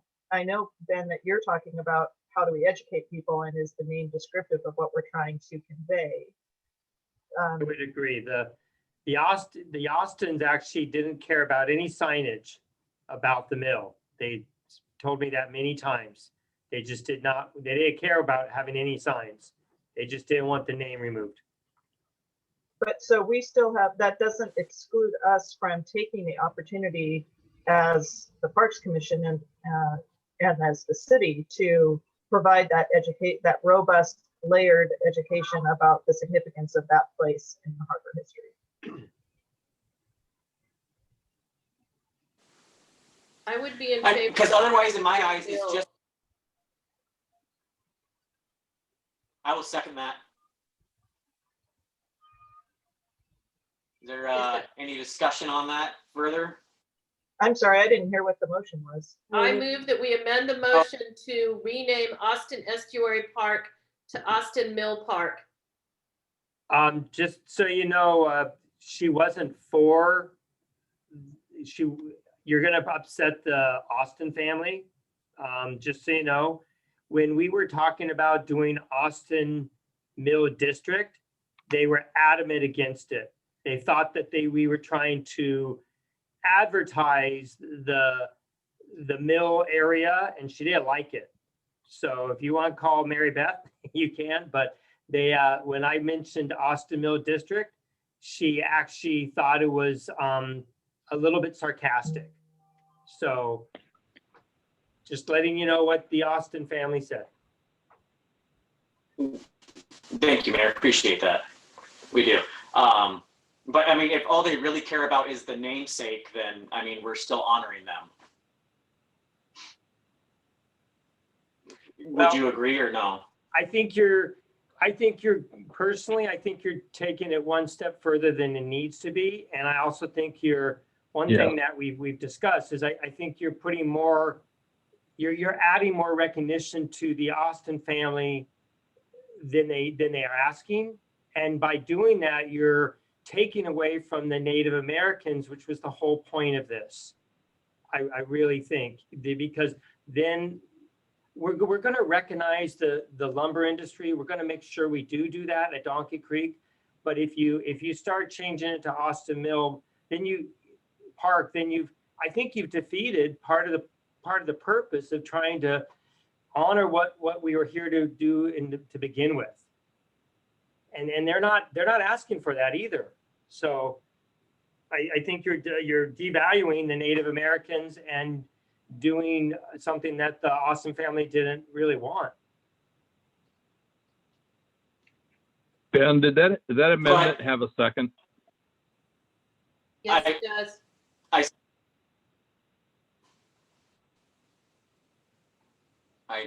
second. My Mayor, opinion- I absolutely get what you're saying. I don't want to diminish what we're setting out to do here, but this is just kind of some of the fallout of what we're proposing. You know, and so if we have an opportunity to clean up the fallout a little bit and make it more cohesive into what our park strategy is. I mean, if our park strategy is to educate people, you know, in that historic district, then I think we should take this opportunity and do that. I agree. I think that. I understand that you're. Sorry, go ahead, Luis. I think that we have had lots of talk over a long period of time that Donkey Creek Park was really going to flesh out the lumber history, that was sort of the place for that. And that would include the Austin Mill, that's where it's at. And that whole piece of their contributions to that lumber industry are significant, but they're also not the only ones. So the Donkey Park signage has great opportunities to do that recognition that you're talking about. While leaving the name Austin Park leaves us with flexibility to do a number of things. The mill did not sit on the Austin Park footprint. The mill was sitting straddling the line, you know, of Donkey Creek and the sewage treatment plant and Burnham Drive. So it was physically sitting back there. So I'll let Jennifer speak, but also I will. We've gone through a lot to get to here, and I will not support that. And I think that you also, as Councilmember Abersold said, you will probably make this not occur in the next couple months. It will probably derail the time frame for quite some time by doing this, because we have already gone through a lot of steps to make it simple. So just adding one more word will probably open up the whole can all over again. But Jennifer from the Puyallup Triad had a thought. Thank you so much. And I apologize ahead of time. I'm not familiar with the City of Gig Harbor or the Parks Commission's process. I'm obviously more familiar with our tribal process, but I wanted to offer this. And that's just a reminder that we have another government that's involved in this process. The Puyallup tribal government has signed off on. We've kept them very engaged in this entire process. And when there was issue around dishonoring the Austin family's history, we were given a directive to reach out and to work with them and to find a way. And we really did bend over backwards to ensure that that happened. And at this point, if it was renamed to something against what the Austin family descendant wanted, from the tribe's perspective, I don't see how we could support this. We took what she asked for and we've provided that information. So then, and that's what was asked of us, was to work with her and find a way to honor both histories. And we've done that, to then now be told that that's not what we're gonna do. We're gonna name something that was against her wish. Great input. Thank you, Jennifer. Appreciate that. I will rescind Absolutely. the motion.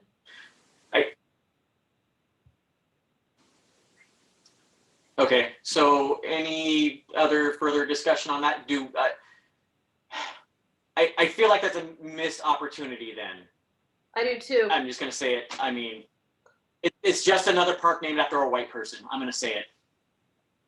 Okay, we have a lot of those. A lot of other towns have a lot of those. I think this is a missed opportunity. But we can move on. Recognition of the ancestral homelands of the Squabash peoples. And I think this one particularly, let me see. Is there any discussion on that one in particular?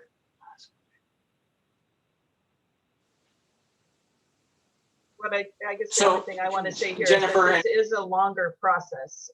This isn't something that you can, this piece takes time to work through.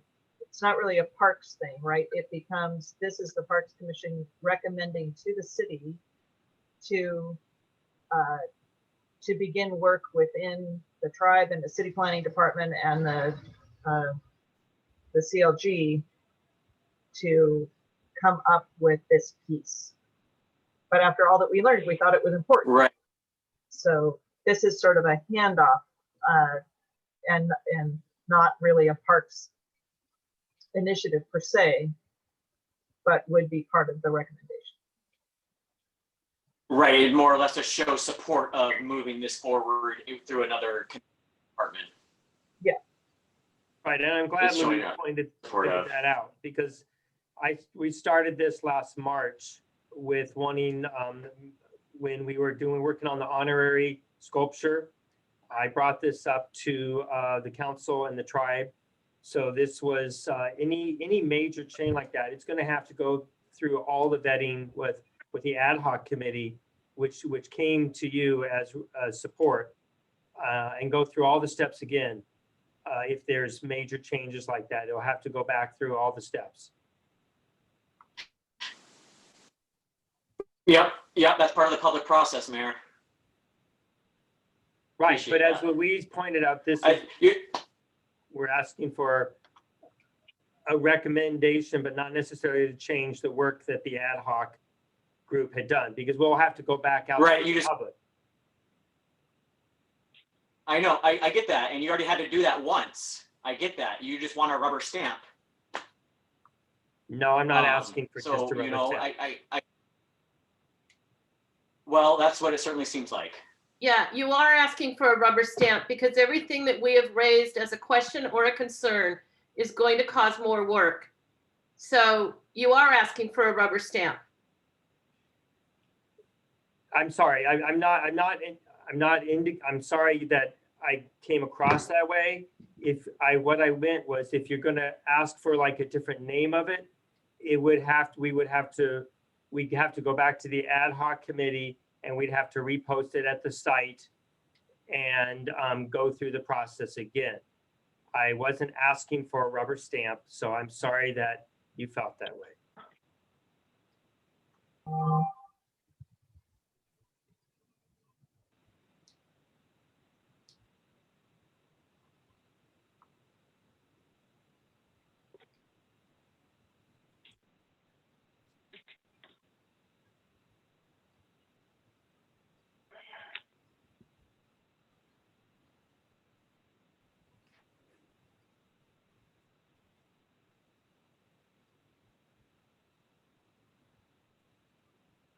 I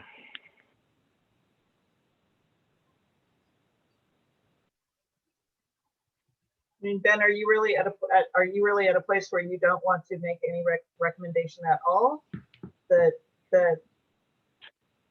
ad hoc committee, formed by all of these different stakeholders and consulting with yet more additional stakeholders from the community, like the Austins and the Honoring Project and others,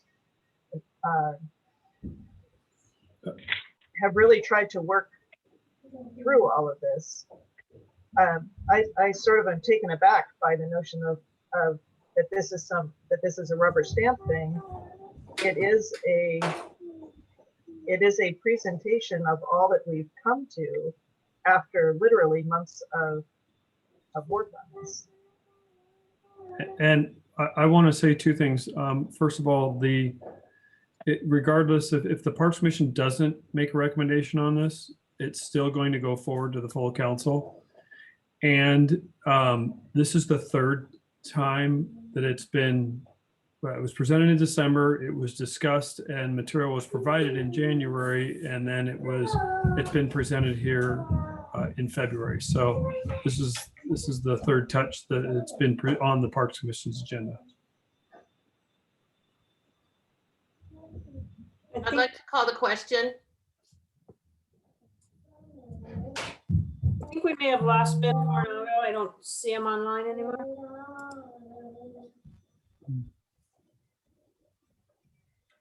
Maybe his iPad died. He's coming back. Here he comes.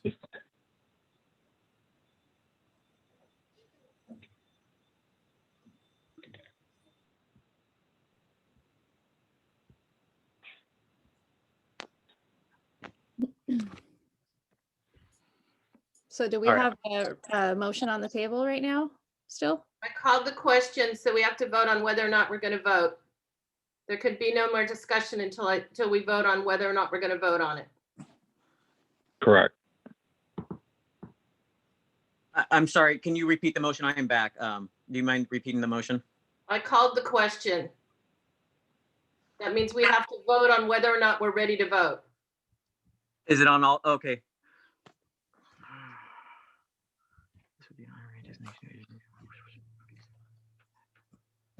I'm looking at the motion. So there was a main motion made and then it was amended.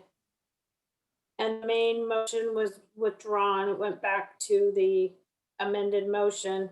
And then there was a discussion about changing the watershed language. So there was no motion made about that. And then there was a motion made to rename Austin Estuary Park to Austin Mill Park. And I believe that was rescinded or revoked or. Yeah, then that was rescinded. Withdrawn. Yes. Okay, so we need a motion on the original one. Was that Roger? No, we have, no, there was a call for the question, so we have to vote on whether we're going to end debate and vote on the main motion. Okay. But to Terry's point, the Can't have discussion anymore until you vote on We whether can't or have not any more you're discussion. gonna end You have to debate. vote on whether you're going to end debate and vote. Gotcha.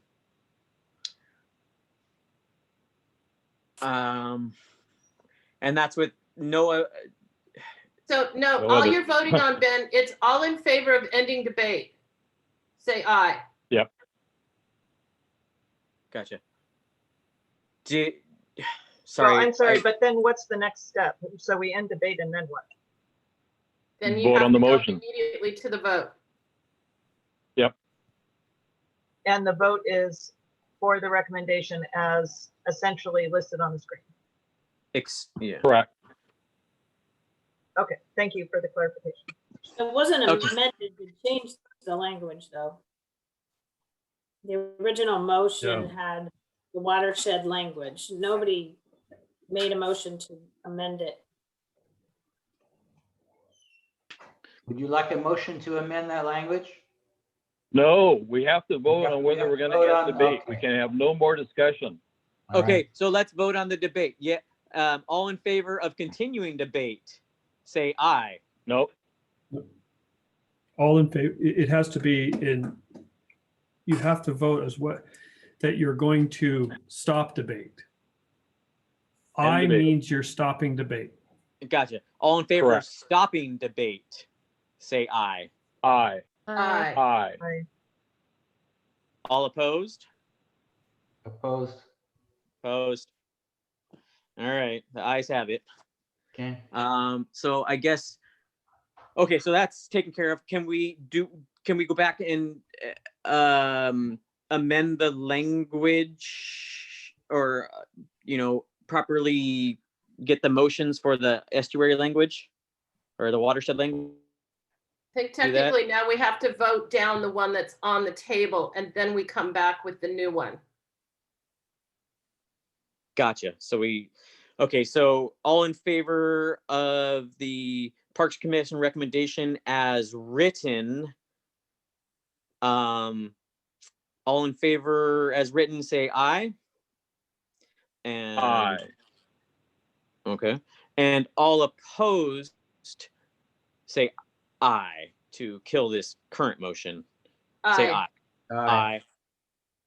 Okay. Was that 6-1, I think? Can I see a roll call just because we had two hands up and one eye?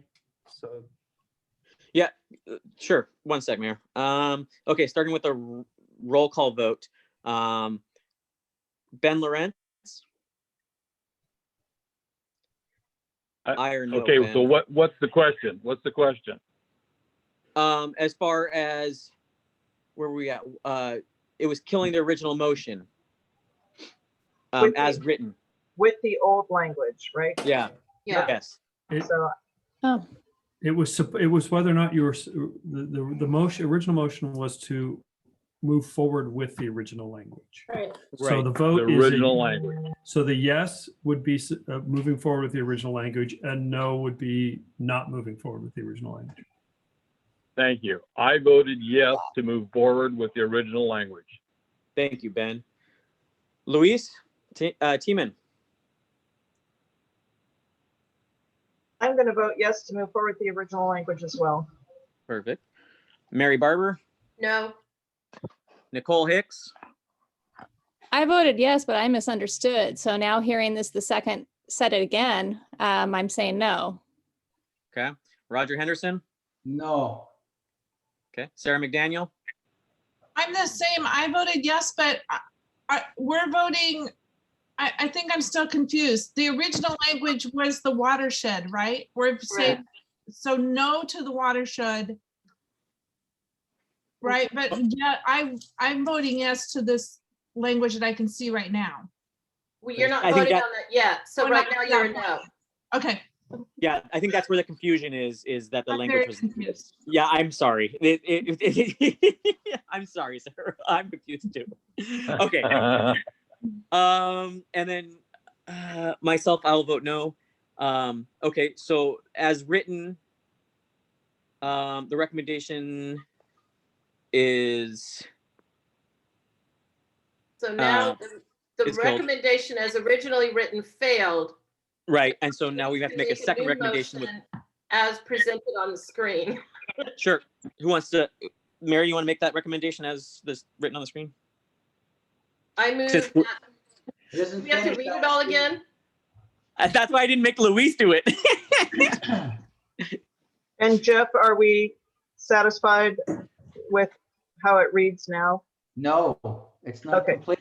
So with everybody talking, I struggled to make the edit, so I'm happy Okay. to receive additional verbiage. I would Sorry. be happy to provide a couple words. I can be edited out though, if you want. So you can just put, including the outlet of Donkey Creek, comma, the Gig Harbor History Museum.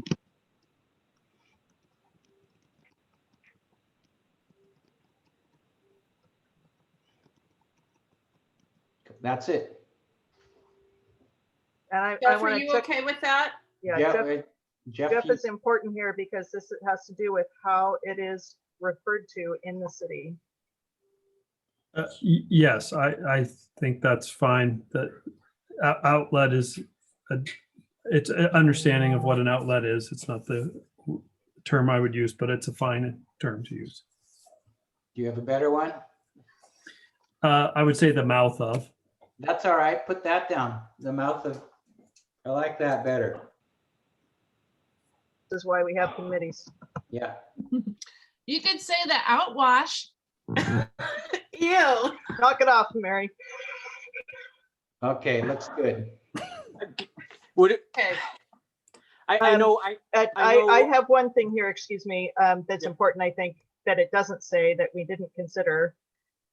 It says the Donkey Creek, the Harbor History Museum, the lands in and around. It does not say the land around Austin Estuary Park. So does it need to, or Jeff, does the Austin Park include anything that we've said there?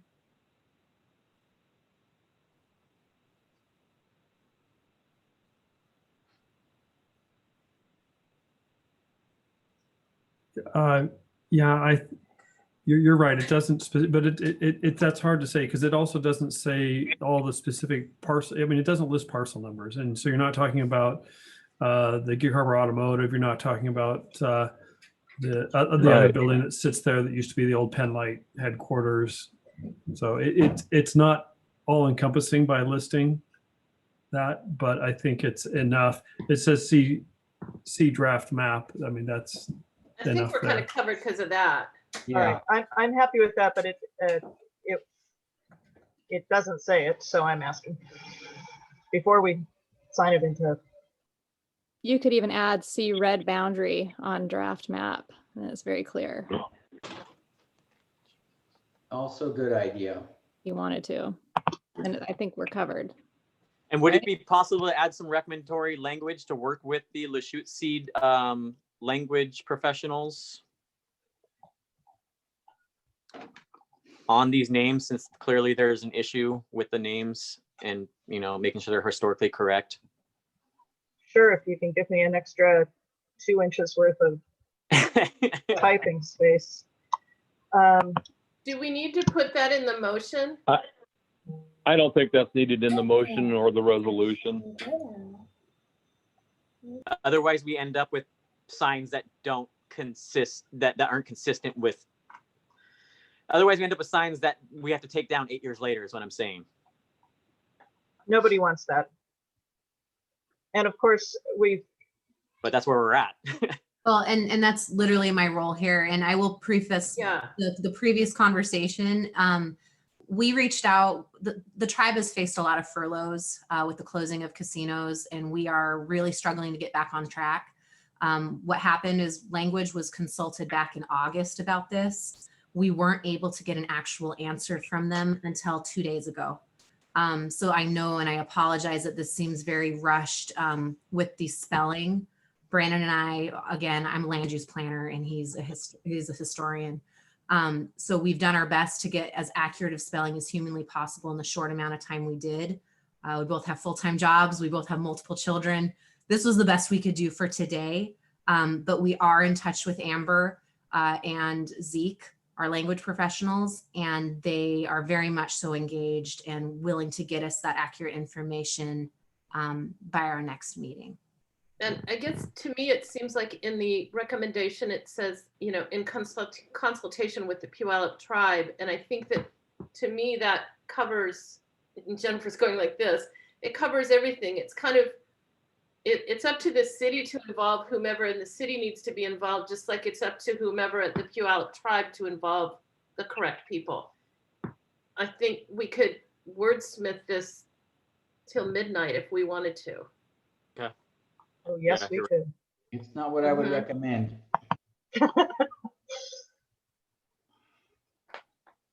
Okay, so are we happy with as written? Yeah.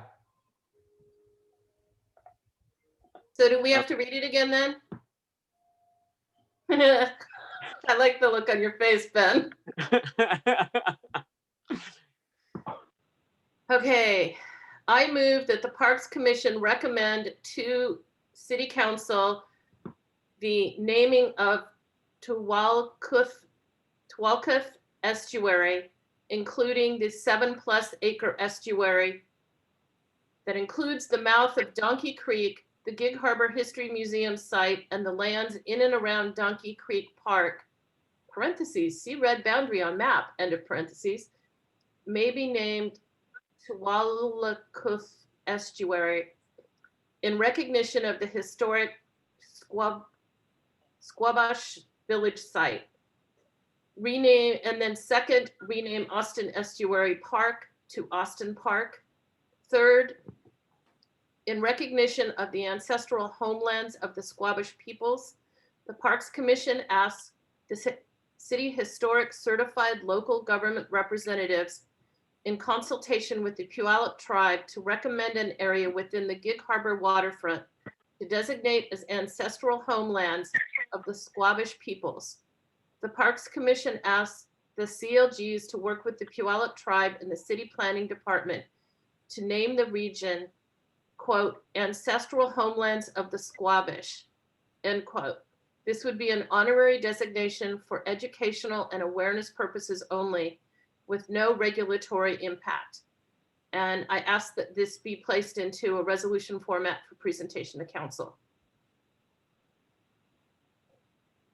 And is there a second? I'll second that. I second. Sure. Any further discussion on the matter? Jeff, would it be worth our time, not to read this again, but to put some sort of recommendatory language that the museum work in conjunction? Is there any way to hold some accountability for the museum to be involved further in this matter?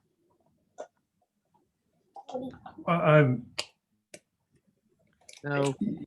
I think they could, but I mean, we've included them as far as we usually do. And I just want to clarify, it was made clear to me, it's not the Gig Harbor History Museum, it's the Harbor History Museum. But that Stephanie Lyle just pointed that out to me. Thank you, Stephanie. Okay. Yeah, we have to change. I'll make a friendly amendment to my motion that so notes that. So does that mean, I'm sorry, clarity, are you putting that in with the History Museum then in it? I'm just we're removing the word gig from the first bullet. Thank you. And I think that's the only place it needs to be removed. And Ben, I believe, anyone can correct me, but the Harbor History Museum is a private entity. I don't think the city controls whether it participates in any particular set of displays or initiatives. But of course, they are more than welcome to participate and are encouraged, and we'd love to have it. Right. But I don't think that the city can impose that on them either. Is that true, Jeff and or Mayor? Yeah. I don't know if they work with private ones. Well, I believe the park naming code requires the Harbor History Museum to provide some input and make a recommendation. Right, and we have a letter of support by them, but if you involve them, I think you're telling them, I think you need the blessing of the tribe for all that too. So. Okay, let's go ahead and put it to vote if there's no further discussion then. All in favor of approving the Parks Commission recommendation to move to City Council as written? All in favor, say aye. Aye. Aye. And any opposed? No? All right, recommendation passed. Woohoo!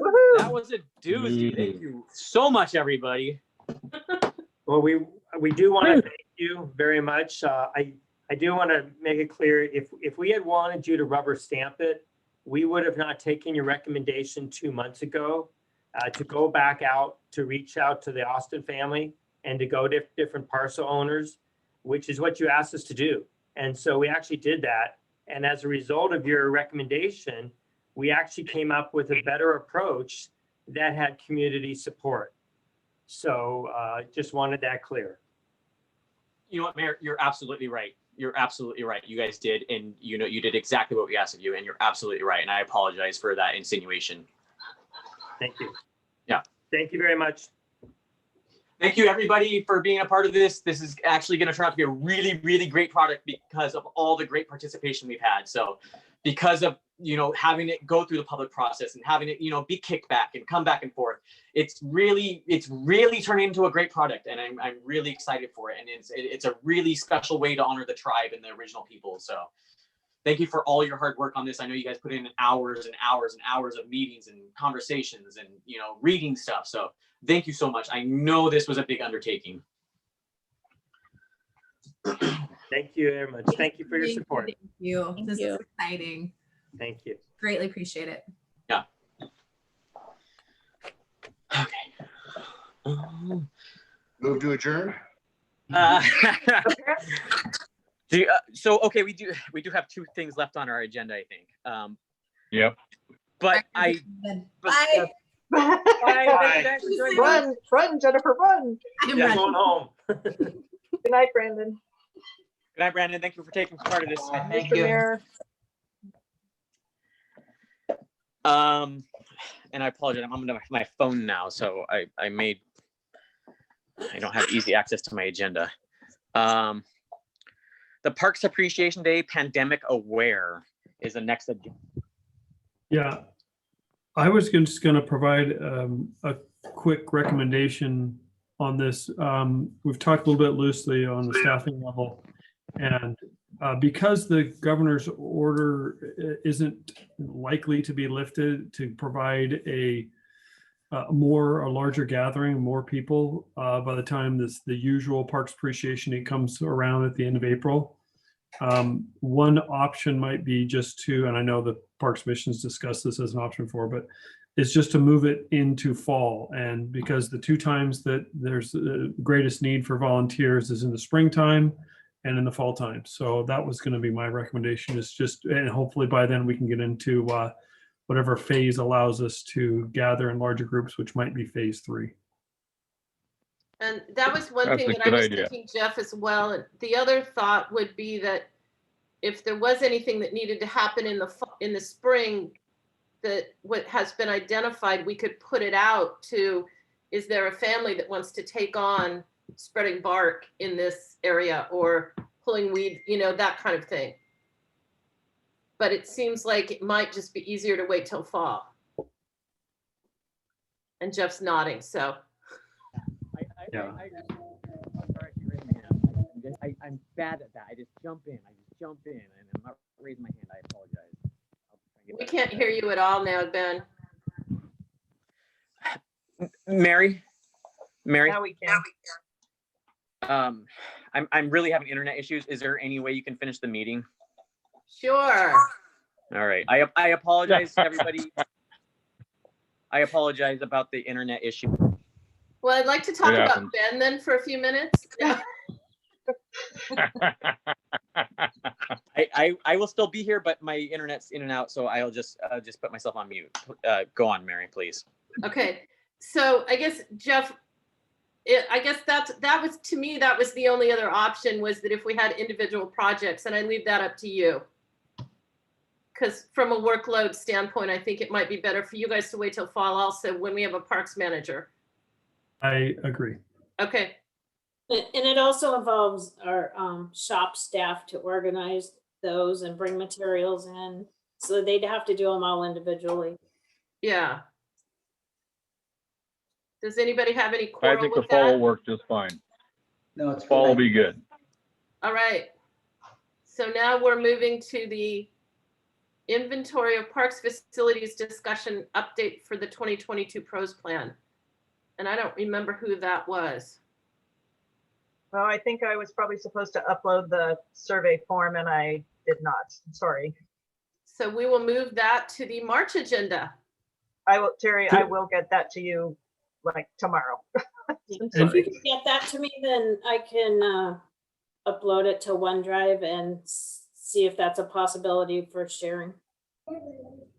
And just a reminder that the intent, the forms that Louise has created, the intent is to have individual parks members go out to specific parks and take an inventory, which will help us move forward. So maybe once Terry's able to work with OneDrive, see if there's a way to link that for everybody. If people can take a look at those forms and see what information is necessary and either print out or document in some way some notes that helps to start that inventorying of our parks. We'll Just just run everything through Terry. to assign ourselves parks. Yes. Okay. I'm sorry, I was answering Mary. I don't know if it was the same question you asked Roger. No, we just run everything through Terry. If we assign ourselves a park, we fill it out, we'll send it back to you. Or just put it on the one, we can add it in OneDrive. I think I need to play around with it, but I think you'll be able to enter your own data into OneDrive. Okay, And it will keep it updated. So it's just a tool for data collection. okay. That's good. So Terry, when you put that up, you'll tell us what we need to do. Yeah, I need to take a look at it for a bit first and see how we can make it work. Okay. Sounds good. See, I'm gonna get this meeting over. No. Okay, Jeff, you have 2 minutes for a public works, for a parks update. No. Okay. I will be quick. You probably see that There is a new format. Terry's pulled together the information a little differently. Same parks are there. Just information that we take from the engineering group has routine meetings where we review projects. And so you've seen a bulleted list. There's been a little bit of discussion back and forth on that bulleted list. Hopefully that's more of a schedule that you can see where we've been and where we're going. One thing to add to that also is just to parks projects in general, is that we are going to be presenting to the Public Works Committee on a monthly basis, at least for 2021, starting February 9th, information on individual project schedules. So this will have what we use in engineering, an Microsoft project schedule sheet. And Roger's probably like, oh, I thought I didn't have to look at those anymore. And so it's just going to give some rough timelines of some key milestones and key timelines. So if you want to see those, let me know, let Terry know. But it's Roger also does. going to be, No. it will be published anytime we have a Public Works Committee meeting, which is the Tuesday after the first council meeting of the month. So February 9th is the first one. If you go look on the agenda, once it's posted, it'll be posted 5 days before the meeting. You will see, I think, well, I need to double check with Maureen Whitaker, she's not here, information will be posted to the Public Works Committee meeting agenda. So it's one way to take a look at it. I don't know if I want to send out the entire project schedule to the Parks Commission every time. That's a lot of paperwork to look through. I mean, those MS project schedules, well, at least for the current projects, is 4 pages long, and it's 11 by 17. It's pretty big format. It's hard to read on an 8.5 by 11 sheet. I don't think I need to have that. Okay. Well, and like I said, the new bulleted items that Terry's including hopefully will capture most of the information of current projects. Jeff, I hate to do this at 8:30 at night, but I did have one question. I noticed on the report that we have 3 donations to the parks that are brand new. We have 2 benches and a water fountain that people are donating. And yes. I just couldn't remember the process. Do people just say that they want to give something and we do it, or? No, it's not an automatic thing just because you say you're going to give something. It runs through the mayor's office. And Terry, jump in. You probably know that process better than me. Well, there's a donation opportunities document on the website. It's been pulled down right now because I'm trying to revise it. We've had so many memorial donation requests that it's hard to keep up with it. Everybody wants a bench that has a water view.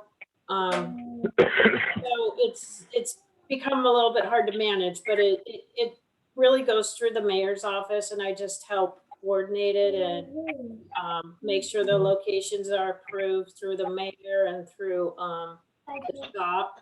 They have to maintain those items. So it goes through a whole approval process. And it takes quite a few months actually to get them through. So, but we have a lot of people wishing to make donations right now. Okay. Spencer Ebersol has his hand up. Yeah, correct me if I'm wrong, but I believe it goes to the mayor's office to a certain dollar level, and then once it exceeds a certain dollar level, it goes to the council. Correct. He can approve it up to $20,000 donation, and then anything above that needs council approval. Thank you. Did anybody have any other questions or comments on the report, or? I do. Just real quick, the playground at Veterans Memorial, are we still just waiting on concrete for that? Yes, in fact, I'm going to go out there this Friday. Ken Andrews has told me that, and maybe they did some of that today with the weather improvements that happened today and possibly tomorrow, that they may be able to finish that pour. So I'm going to go out there on Friday, take a look. I'm going to report back to City Council on Monday. Just because the concrete's poured, though, doesn't mean it's cured, and we still have to get our final approval from our building department to make sure that we meet all our ADA compliance, and Josh Gilchrist on the engineering staff is following that closely. So right now we're planning on, once we do get approval, having a soft opening. This is not in writing yet from the mayor, but we're talking about having a soft opening where we just pull the gates down and people can access it. And then doing a virtual ribbon cutting later in March, possibly. There's a Facebook post that went up a couple months ago from someone asking for an update on it, and I had commented on it as a, we're not quite done kind of thing, and the person just came back to me a couple weeks ago and asked for an update. So if you remember, can you let me know when that soft opening happens, and I'll try to go on that post and at least let the lady know that it's opening. I will try and remember that. Yes, it's going to be, I might not know about it. It might be just something where Josh Gilchrist notifies our operations group that it's open, and then it happens without my knowing necessarily, but I'll try. And maybe between Terry and I, we can try and catch it and let you know. That's why I made that a big if. Thank you. Jeff, are you going to go out? If you remember. I'm sorry. Are you Roger, going to AM or PM on Friday to watch the concrete placement? Well, I don't know if the concrete's going to be placed. In fact, I'm looking. I don't know what the weather's doing. I know they were pouring today, Jeff. They were pouring today. I drove by there. Okay, wow. Yeah, I thought they might have been, and that should have been their last pour, depending on if they had enough concrete, enough form set up. But I'm planning on going out possibly. Well, my days never fall in line how I want them to. I'm trying to get out in the morning. If I don't get out in the morning, I'll have to get out there and do that as part of my lunchtime. Okay. Any other questions for Jeff or Terry?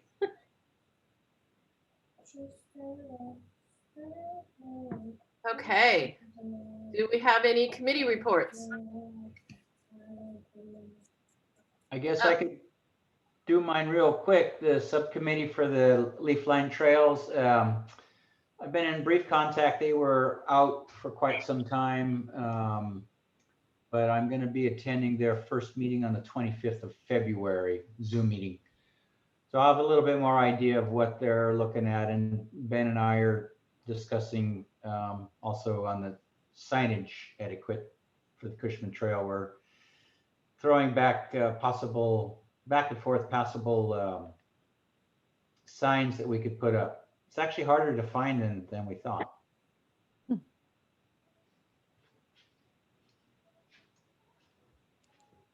Any other committee reports? And just to follow up with Roger, as part of that signage etiquette, we have reached out to Penn Met Parks regarding the Cushman Trail extension, which will now be the new start of Cushman, I suppose, from the bridge. So to see if we can align some signage there so it's consistent throughout the trail is the idea. Okay. Spencer has his hand raised. I was just going to say, Spencer, your hand is up. I didn't know I had that up, but if I just want to go over my notes before we end, and so I'll just wait until that happens. Okay. The other thing that I just realized I had on my notes was, Jeff, do you have a hiring update for the parks manager? Yes. I was informed by HR that they needed to actually talk to the union before advertising for this job posting. And my understanding is that this job will likely not be posted until sometime closer to the end of February. Oh. So that's another month delay. Oh. Yeah. Yep. Interesting. Another part of your day not going the way that you thought it was going to go. Exactly. I do recall that we chuckled at you when you thought that you could get it out in the next week at the last meeting. So sorry about that, Jeff. Yeah, I'm really sorry. We're getting through it. Yeah. Okay. And there's no members of the public still on our call. So I'm assuming we have no public comment. Or do you have anything written, Terry, that you need to read? No, I don't. Okay. Then Spencer, would you like to go Thank over your you. notes? Because I think that's it for the, I don't know if Spencer would want to note this, but I just want to make sure, is this Sarah's last meeting with us? I thought she had one more. Oh, one more. Okay, thank goodness. Okay. Thank you. Are we ready for my notes? Yes. Yep. Okay, Yeah. thank you. So we approved the minutes. We had a public hearing on restoring the park name. The mayor introduced the ad hoc committee that consisted of Louis Tiedman and Brandon Renyon and Amber Haywood, who were presenters. We opened it up to public comment. We heard from Dr. Paul Kadzik, Linda Pritchard, and Councilmember Robin Denson and Jennifer Keating. I'd put Jennifer Keating on the ad hoc committee. Okay, She joined the meeting late, but I think she's on that committee. Is she not, Louise? Yes, she is. She is our representative from the tribe. okay. Thank you for that. The commission has recommended to move to ask the council to rename Austin Estuary Park to Austin Park, to establish the Tualacuth Estuary, and to recognize ancestral homelands of the Swabash people. We have moved to, or we discussed having Parks Appreciation Day moved to the fall. Director Langhelm gave us a parks update, and Roger gave us a subcommittee report. And that concludes my notes. Did I miss anything? Is the recommendation we approved today going to be taken up at the, not this coming city council meeting, right? It'll be. I have no idea. The soonest it could come to council would be the February 22nd. So it's either gonna be February 22nd or March 8th. Okay.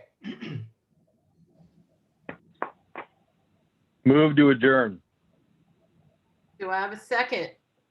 I second it. I second it. Okay. All in favor of Aye. adjourning? Aye. Aye. Aye. It's dinner time. Yeah. Yeah. Thank you guys very much. This was a Alrighty. long, Valentine's Day, everybody. long meeting. Hey. See you Thank guys you. later. Everybody. Bye, Take everybody. care. Bye-bye. Bye.